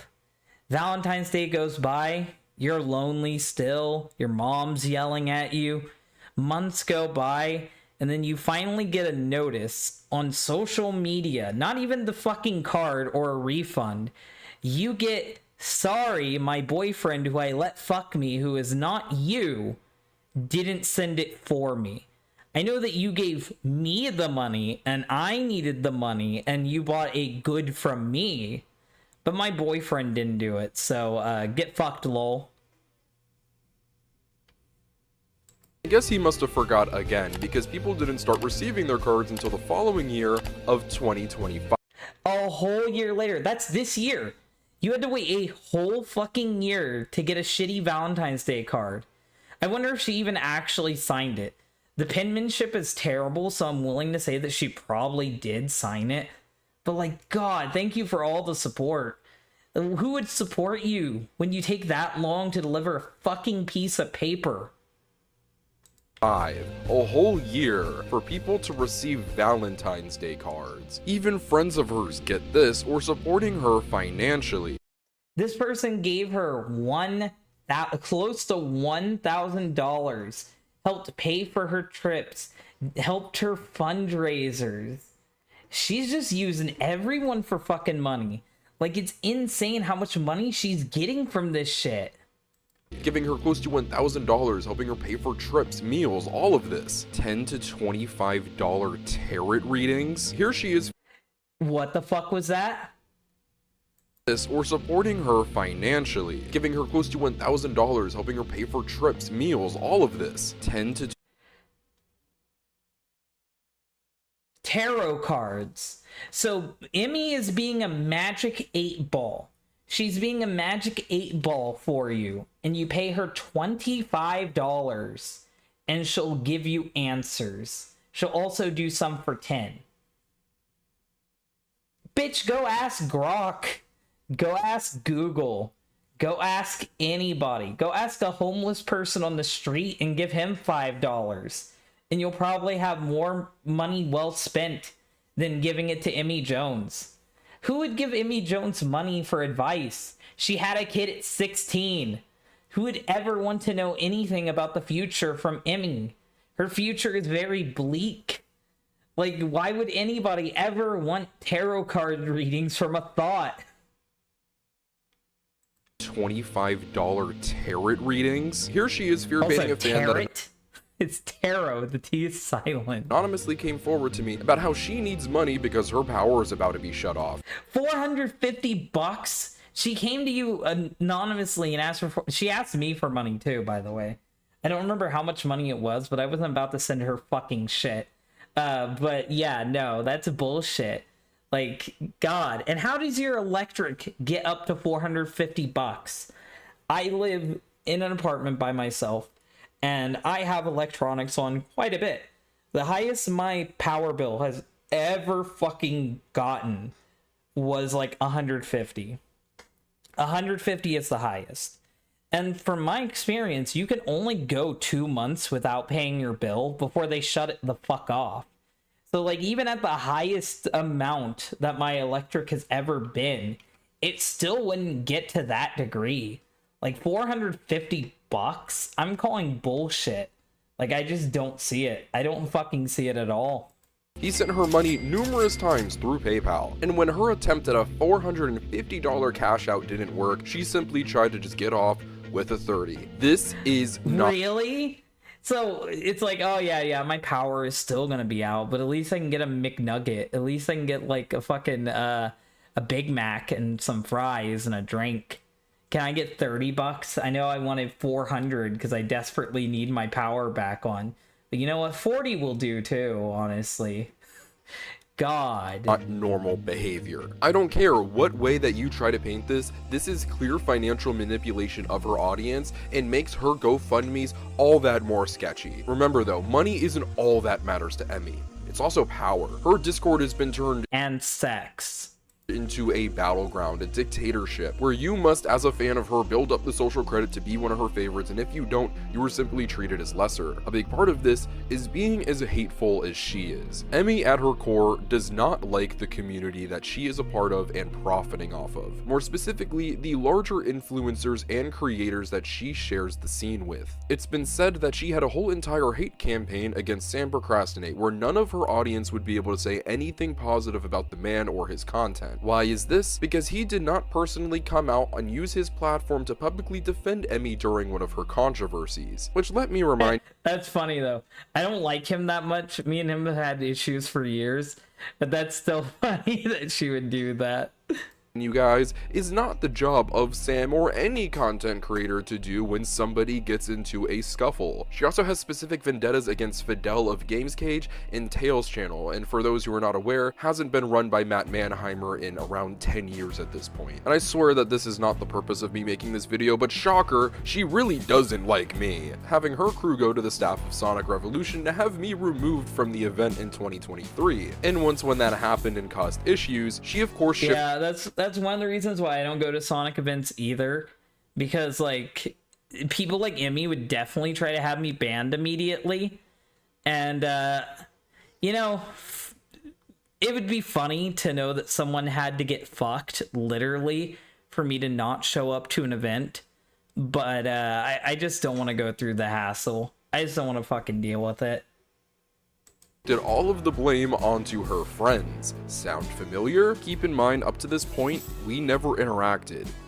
Ever. This woman is a whole 10 years my senior. I don't know why she cared so much I was there. I'm sure there were many people at Sonic Revolution who saw me and were like, oh, I don't like Speed Supersonic, and then went about their business like a normal person. And I'm sure there are many people on the internet right now who see content creators like Sam or Fidel or myself, and they do not enjoy us, our personality, or our content. But you know what they do? They go about their business and do their own thing and enjoy what they enjoy. They do not create and encourage hate campaigns against us. They do not have us physically removed from events where no trouble is being caused at. Emmy actively makes the lives of us creators worse in this community, all because she's an incredibly angry and vengeful person, and only has become more so over time. It has been reported by a former friend of hers that she would simply sit in her apartment and hate watch other creators' videos. Oh, fuck yeah, that definitely means she hate watched me. I want to be a fly on the wall and imagine her watching my videos on her and just seething, just getting so fucking mad, like ripping at her hair, just getting so mad that I'm laughing at her because of Dr. Phil, that I'm making jokes about her going to the ranch. Like, that just makes me so happy to know that Emmy almost definitely did watch my Hunted P videos and got very upset by them. Who she personally didn't like. It made everybody incredibly uncomfortable and really opened the eyes to who Emmy was becoming. I needed to get a lot of that stuff out of the way because this next segment of the— if Emmy wasn't attractive, she'd 100% be a lol cow. And it's really fucking insane that because she's attractive and wealthy, that she gets to just get away with it. Like, it's insane, the double standards of the internet. Video is going to get a lot more serious because we're going to be diving into some very serious topics. So I'm going to put up a trigger warning for the following: grooming, sexual assault, harassment, and rape. If any of you guys have heard this before— yeah, that's something I really didn't expect to hear. This is music by the band Hyper Potions. One half of Hyper Potions was a man by the name of Kevin Villeco. They befriended Aaron— I'm really sad that that I was having a lot of mental issues during when the Hyper Potions guy got exposed. I definitely would have and should have and might do a video talking about that guy, because that was a big fucking incident in the fandom, and it's crazy that that happened from someone so influential too. It's crazy. Weber, and were able to start working on basically every upcoming Sonic project they had in the works. From Sonic Boom Fire and Ice, Sonic Mania, even doing a performance at the 25th anniversary party. They were very well connected in the Sonic scene and started to make a name for themselves. Emmy naturally became very close with these people, and also gained a relationship with the wife of Kevin, Evelyn Ferreira. When Evelyn and Kevin met, he was 24, and she was 15. As the term wife suggests, they would eventually get married and have a very abusive relationship, both verbally, physically. Her document, which will be linked below, was not an easy read. However, thankfully, around the pandemic, they were able to get divorced, with her staying out in Los Angeles and him going back home to Pennsylvania. Like Kevin, Evelyn was also a musician, and around that time was— I remember Unknown from Emmy, the parody song, and how she had a meltdown over it. Which is funny because the joke was that she, how he wanted to have sex with her and how she was a hoe. Yeah, the fucking thing is, and I had to get mad at True for this as well. True added in a remark about Hunted P wanting her daughter when she gets older. And Emmy is a fucking, like, manipulator.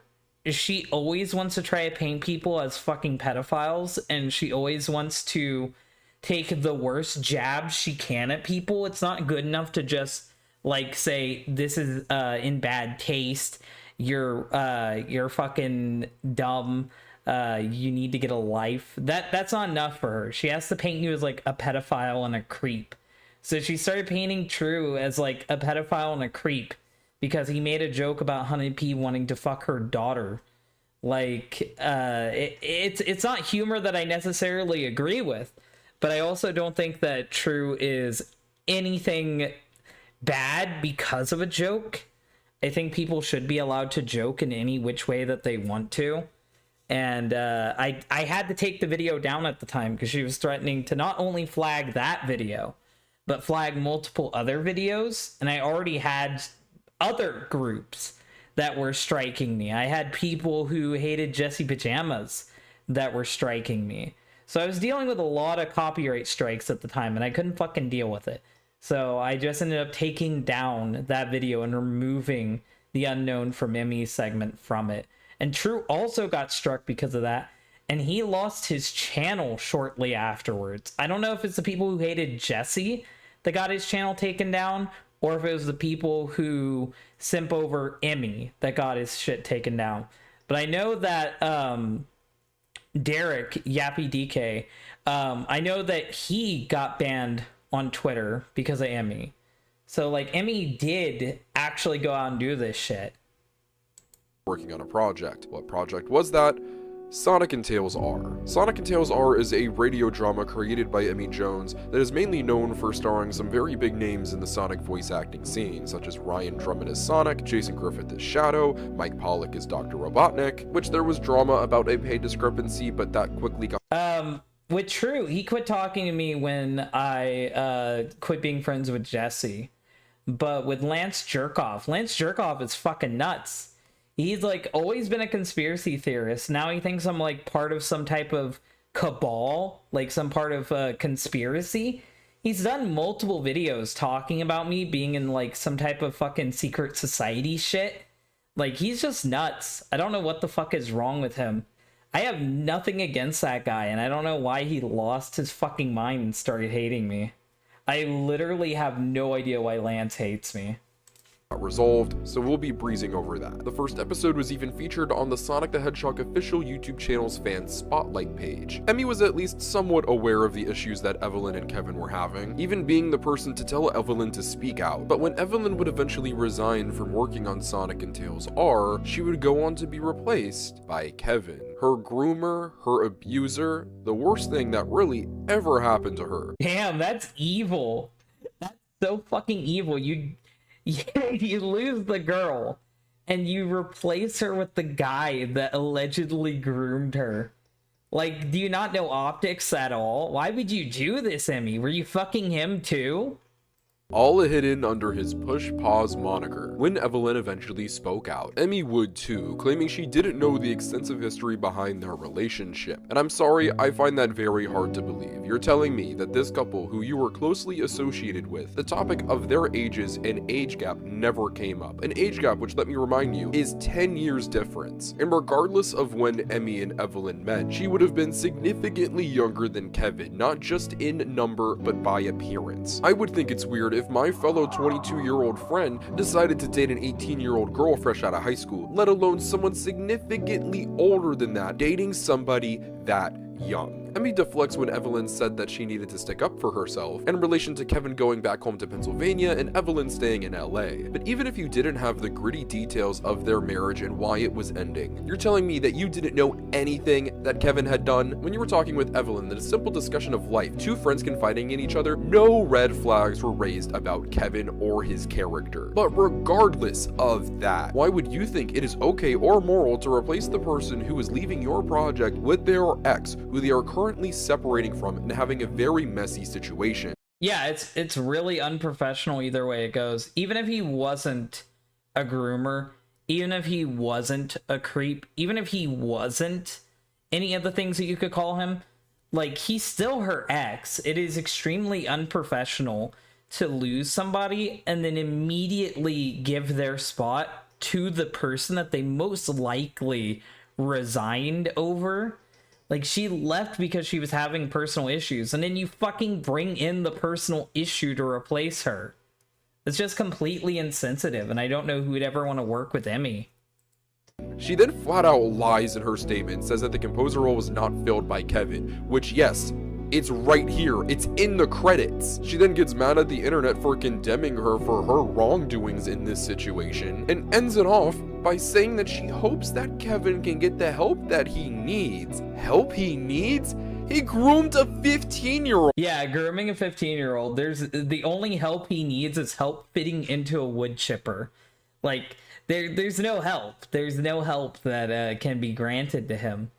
Like, he's just a fucking weirdo. He's a creep, a degenerate. He's everything on a Turkey Tom thumbnail. Like, he needs to go. He needs to go permanently.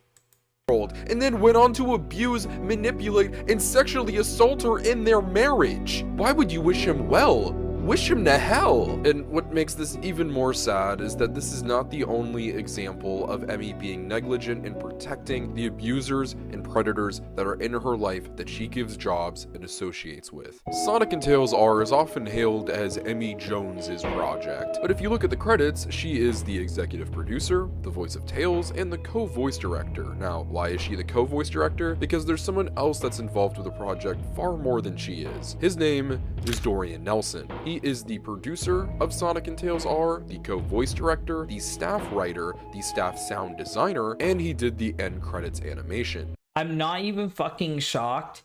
The one thing that Emmy is known for, she barely fucking did anything on. What have you contributed to the fandom besides sex, Emmy? What have you contributed? What have you done? What have you, like, had an impact with? You did some song covers and some Tails voice impersonations. Like, you've done nothing. You've fucking done nothing in this fandom but cause trouble. Like, you're literally worthless. I don't know why anybody would ever defend you, let alone pay you. These two are obviously very close. In 2017, there was a convention named Sonic and Sega Fan Jam, which has since been rebranded to Sonic Expo Atlanta. Emmy and Dorian attended this event along with a bunch Sonic and Sega Fan Jam is a lot better of a name. of friends, including somebody by the name of Cess. Emmy and Cess became friends when Cess was a teenager in high school. They went on vacations, Emmy would commission Cess to do art for her, and this would all essentially culminate in them attending the convention together. Unfortunately, right before the convention, her and her boyfriend broke up, and a lot of their time before the convention actually started was Emmy and Dorian comforting Cess. Cess would end up staying in a hotel room with Emmy and her friends, which was a different hotel from what the staff was staying in. Emmy would frequently go off and do her own thing, which was fine with Cess, so she was spending a lot of time with Dorian, and almost looking up to him like a big brother. They would help set up the convention and then eventually go to a Denny's for food, but wouldn't leave until around 4 to 5 in the morning. It was a little too late to go to her hotel with Emmy, so she had to stay at the staff hotel where pretty much everyone was sharing a bed, where she would end up sharing a bed with Dorian. What would happen next, though, was not consensual. At one point in the night, she felt his arm around her, and then at another point during the night woke up to him spooning her. She turned around to release his grip, only to see him wide awake. He would laugh, kiss her on the face, and say, "I really like you, Cessy," while running. That is fucking creepy because she's not with him. She has no reason to, like, be expected to give anything to him. She literally has nothing to suggest that she wants you to make a move on her. To do that makes you a fucking creep. Like, I know a lot of guys get demonized for making moves on women, and a lot of the time it's bullshit. Because, like, if you're talking to someone, if you're with someone, if you've already basically have gotten verbal permission, like, how is anything going to get done unless you make a move? But in this situation here, he's just being a fucking creep. Nothing that she has presented made you think that she was wanting you. You just decided to try to take advantage of her because she's there. And it's fucking disgusting. His hand through her hair. While Cess does not qualify this as sexual assault, this by definition is sexual harassment. Emmy would be made aware of this, going on to chew out Dorian and condemn his actions, and Cess would go on to voice to Dorian how this deeply made her uncomfortable, and they were— I love how Emmy kept working with him though. Like that was someone you're personally connected to. Like, this is like, you were there, you saw it happen. Like, you have proof that it happened. He agrees that it happened. And you're like, yeah, no, I'll make a whole fucking series with you. I'll make a whole Sonic show with you. And I'll get professionals involved too. This won't hurt them at all. were able to continue some form of a relationship, remaining friendly, but by no means being as close or talkative as they used to. Fast forward years later, Emmy would go on to make music with someone by the name of Hunted P. If you guys are not Someone by the name of Hunted P. A brilliant way to bring it up. familiar with Hunted P, he did the infamous You know me, the fighting freak Knuckles. By the way, my fucking trolling of Hunted P is my favorite thing that I've done on the internet. I've done a lot of shit on the internet, but my fucking with Hunted P is definitely a highlight, and I will remember that on my deathbed. Like, Hunted P got really mad at me because I made videos defending Emmy and calling out Hunted P because he was literally telling her, like, you didn't give me enough money for working on your music. Now you gotta fuck me. And she's like, no, I don't want to fuck you. And then he's like, too bad, you're gonna do it. So he was being like a total creep, and he was basically saying that he was gonna force it on her. And yeah, no, that's just so fucked. And when I called it out, he started like threatening me, and he's like, all right, you want to fight? And I'm like, yeah, sure. And he's like, you name it, you name the place, tell me where you want to fight. And I said, at Pumpkin Hill. I said, at Pumpkin Hill, and he blocked me. He fucking blocked me. He didn't want to fight at Pumpkin Hill. I don't know why. I guess he wasn't ready. He didn't feel it in his feet. He wasn't prepared for that one. And we're at Pumpkin Hill. You ready? Yeah, that guy. Long story short, they would have a very weird working relationship. He was incredibly creepy, harassed her. None of that stuff was cool whatsoever. That is such a fucking brush through of the horrible shit he did and said to her. I don't know if this is archived on this channel already.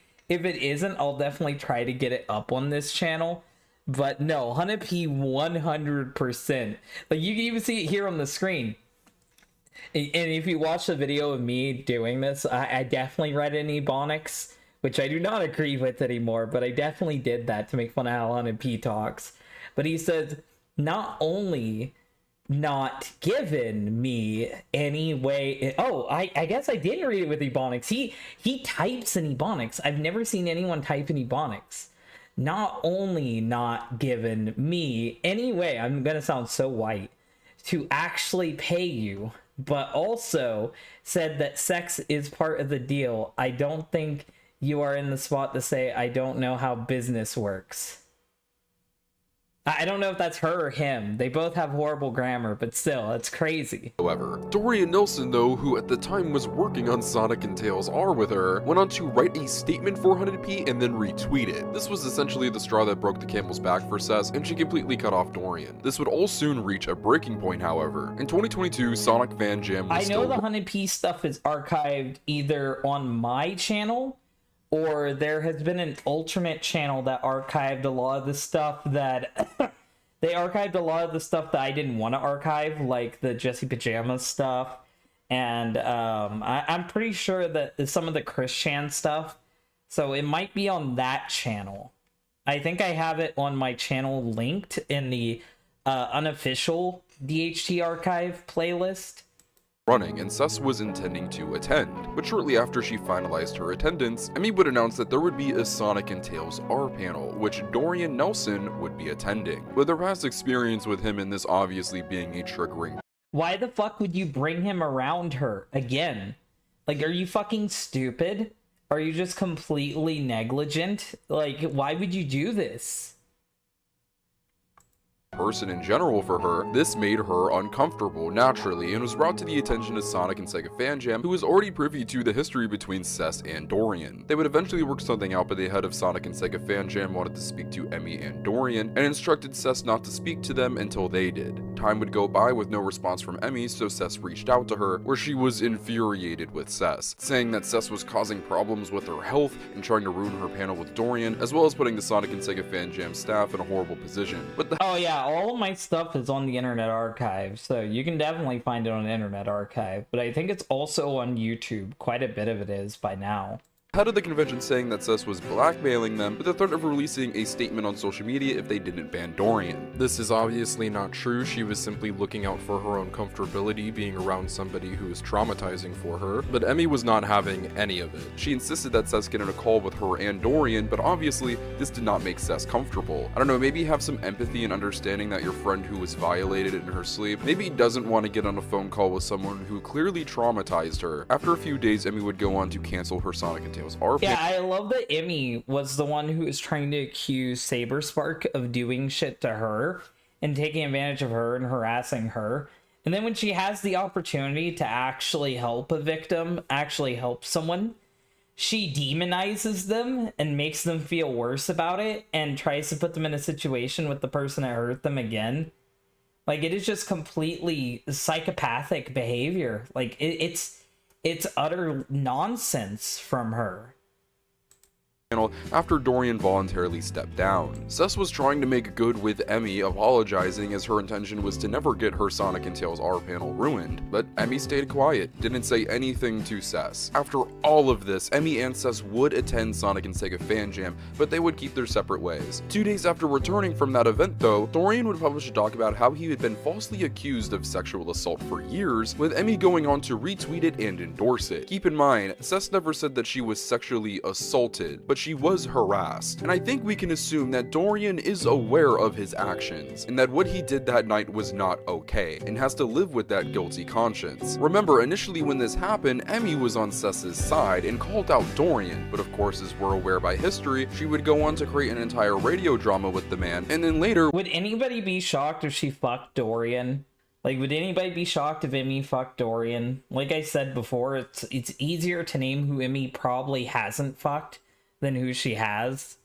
When she felt personally slighted, went on to deny this victim's experience and call her out in a public forum, bringing incredibly personal things to light that the public did not need to know about. Emmy would of course take to Twitter to make her own call-out post of Sess, where she accused her of blackmailing Fan Jam, and how Sess coming out about Dorian somehow impacted Emmy's health significantly. This led to months of harassment from Emmy and Dorian's audiences, until months later when Sess was able to publish her own doc, which the edited version of that doc will be linked below. That version was ultimately created after Emmy and her decided to make peace due to the harassment both parties were receiving, but if you're curious about the contents of the original doc, I'm sure there are links floating around out there somewhere, and it's also been reported on numerous times in different YouTube videos and forums. This should have been a moment in time where Emmy was able to be examined by the community at a deeper level, seen for the true person that she was. A hateful woman who lived an angry life, who disregarded the people in her life that cared about her, because what did it threaten? Her power, her money, the only things that really matter to her. But it was swiftly brushed under the rug because only a few days after Sess's doc, the news about her and Ryan Drummond finally became public. A story that, let me remind you, if there was no affair, there's no wrongdoing here. It is simply two people having sex, no matter how weird a Sonic voice being used during it might be. Does that maybe raise a few red flags about her potentially being interested in the relationship between a canonically 15-year-old blue hedgehog and an 8-year-old?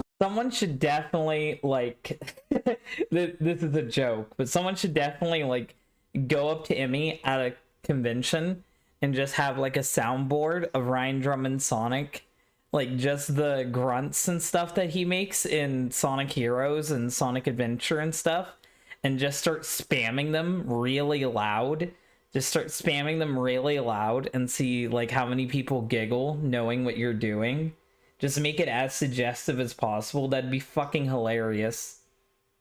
Old yellow fox? Yeah, maybe, and that would be incredibly fucking weird, but we honestly have more important things to talk about. The thing between Emmy and Ryan is, as of today, there was no wrongdoing by Emmy. But I think Emmy is smart enough to know that there are many instances in her history in this community where she has done plenty of wrongdoing, and she's been able to cover up these scandals with another scandal that is bright and colorful and exciting to the general audience, but is essentially just nothing but fluff at its core. Now, why am I bringing these two specific stories up at the tail end of this video? These are two women in this story that were traumatized by either sexual assault, sexual harassment, something that every woman that deals with these things, if they wish, should be able to publicize and talk about. Also, if they want to keep it private, they should be allowed to keep it private. It is their story, it is their experience, and it should not be denied. Both of these instances are objective things that happened. The people involved who did these wrongdoings have admitted that they've happened. To turn around in one instance and exonerate yourself of any wrongdoing or negligence in relation to a young woman who was taken advantage of by a much older man, and that is putting it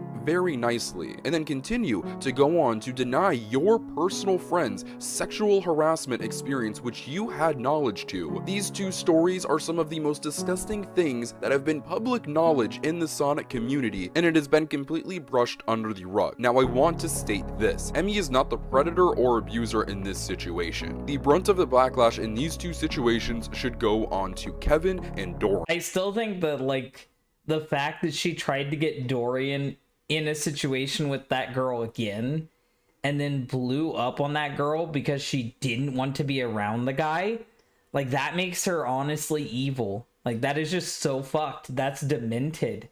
I don't know how you can ever fucking do that.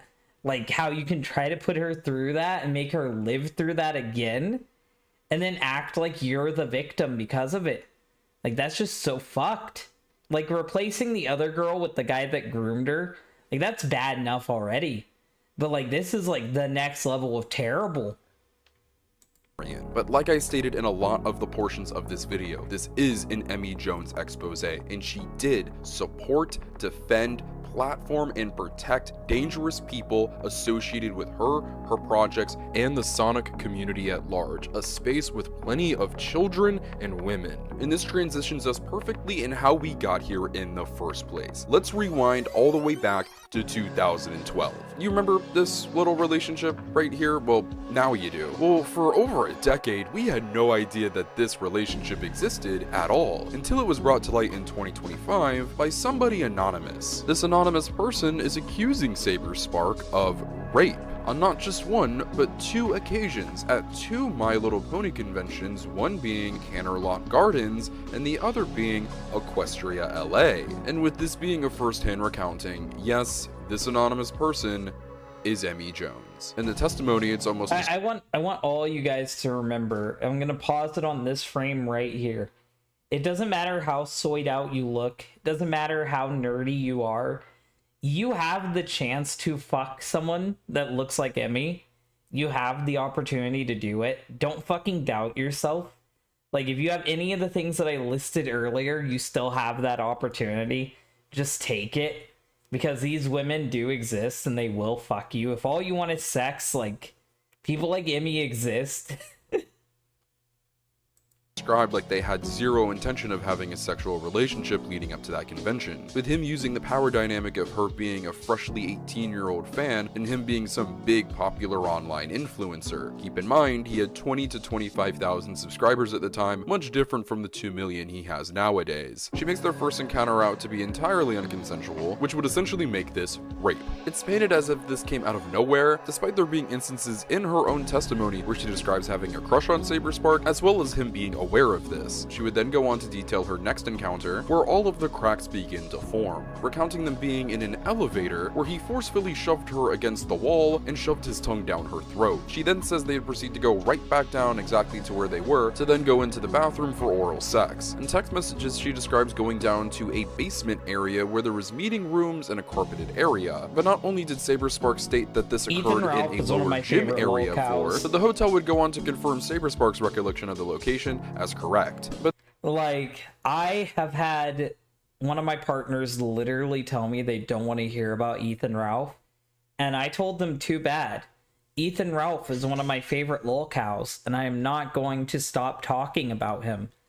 Like, Ethan Ralph, whenever something big happens with him, I am going to watch it, and I'm going to talk about it, because he is just so damn entertaining.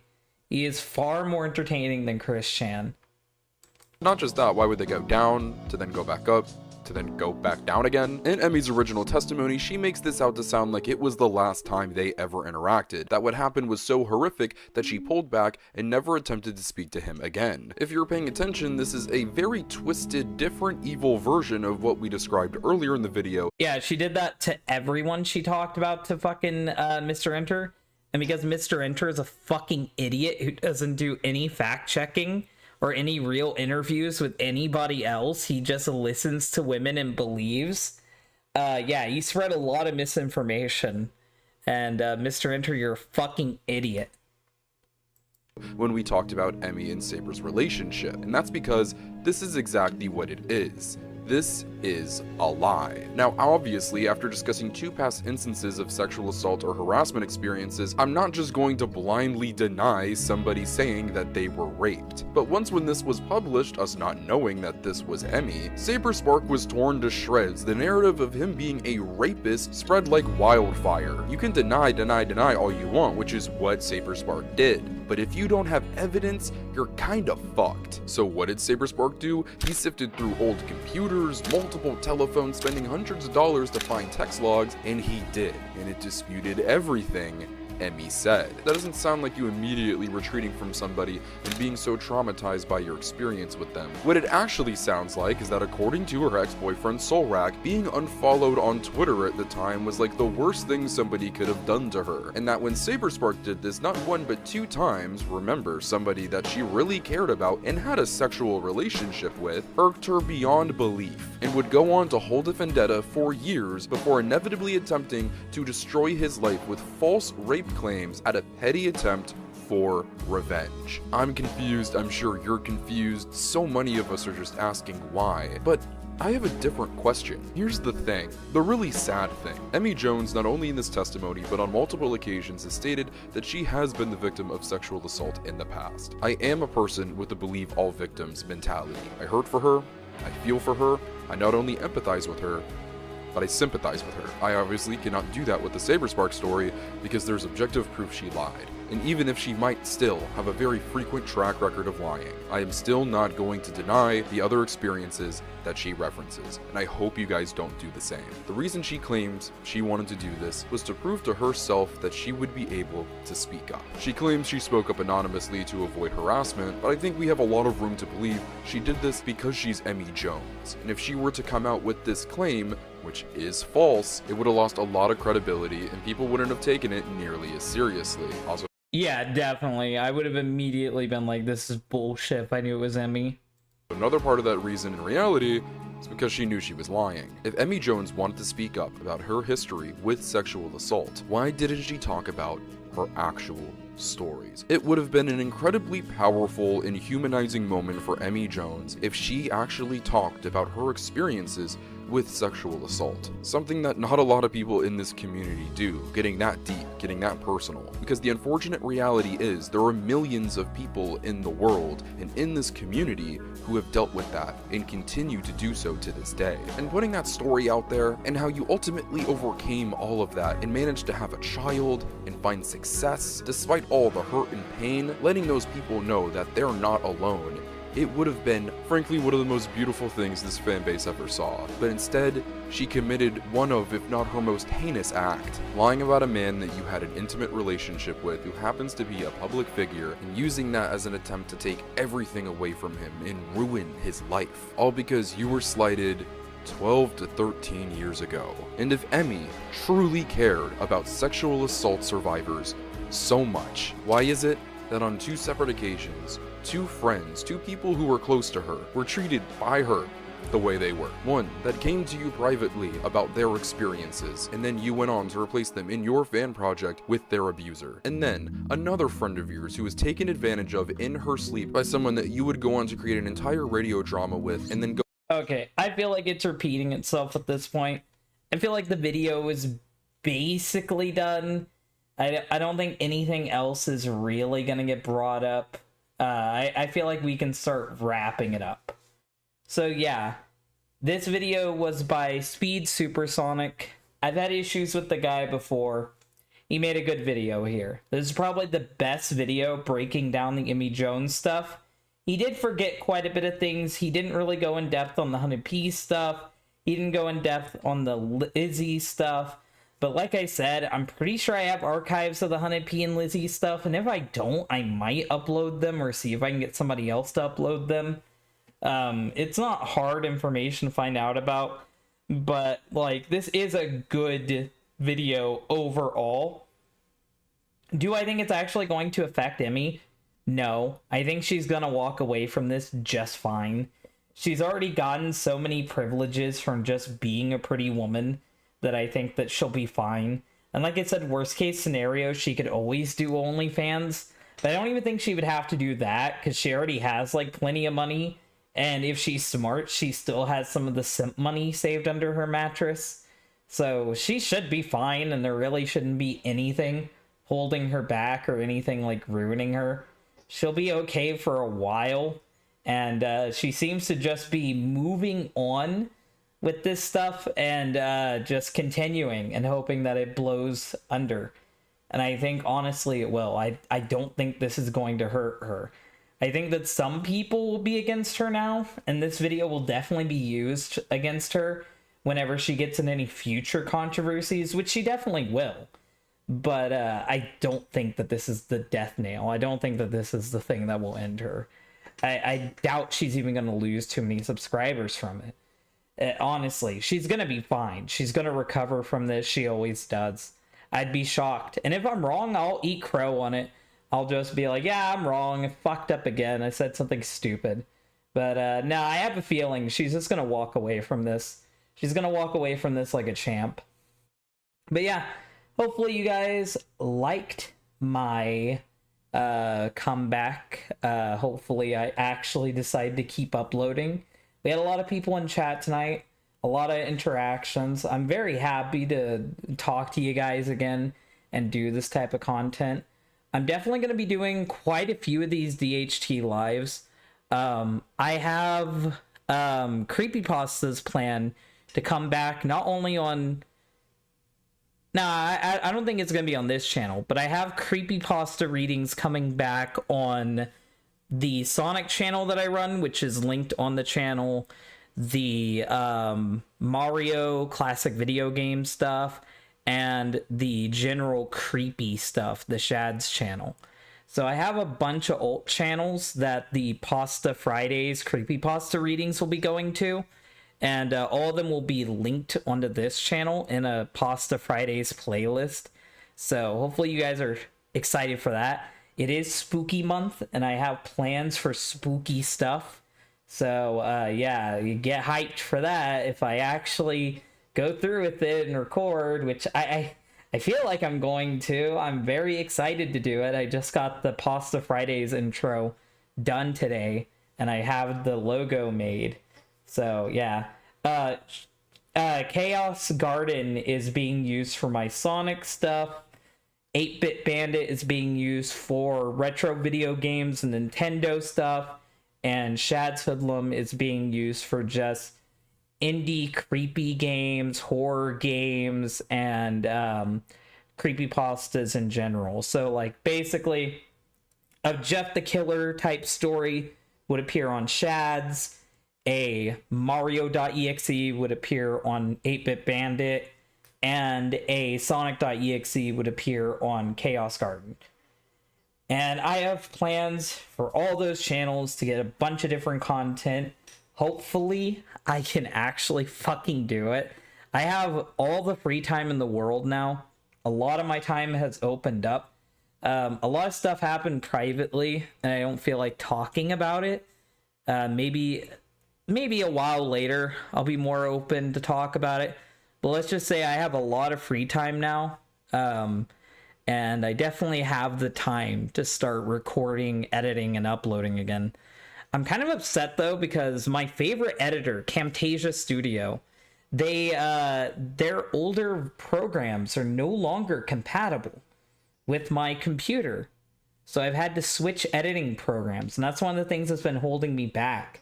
Because I've used Camtasia Studio from the fucking beginning. Like, I used Windows Movie Maker at first, but I've been using Camtasia Studio for 10 years. Like, over 10 years. And now it's no longer compatible with my computer. And the newer versions cost, like, $100 a year. So I'm not fucking doing that. Fuck that. So I'm gonna have to get used to my new editor, and hopefully it can be near as good as Camtasia. I found a free alternative, so yeah, hopefully it won't be as so hopefully it'll be as good as Camtasia. It won't be too terrible. But yeah, I'm excited. I'm excited to get back to doing stuff. I might be doing gaming streams at night when I get home from work, but I get home from work at like 11:30 p.m. So even then, it would probably only be like an hour-long gaming stream. So I might do that too. But yeah, thank you guys for watching. I appreciate all the people that stuck around. I'll have some music playing while you guys continue to chat. And I'm going to dip. Night, guys.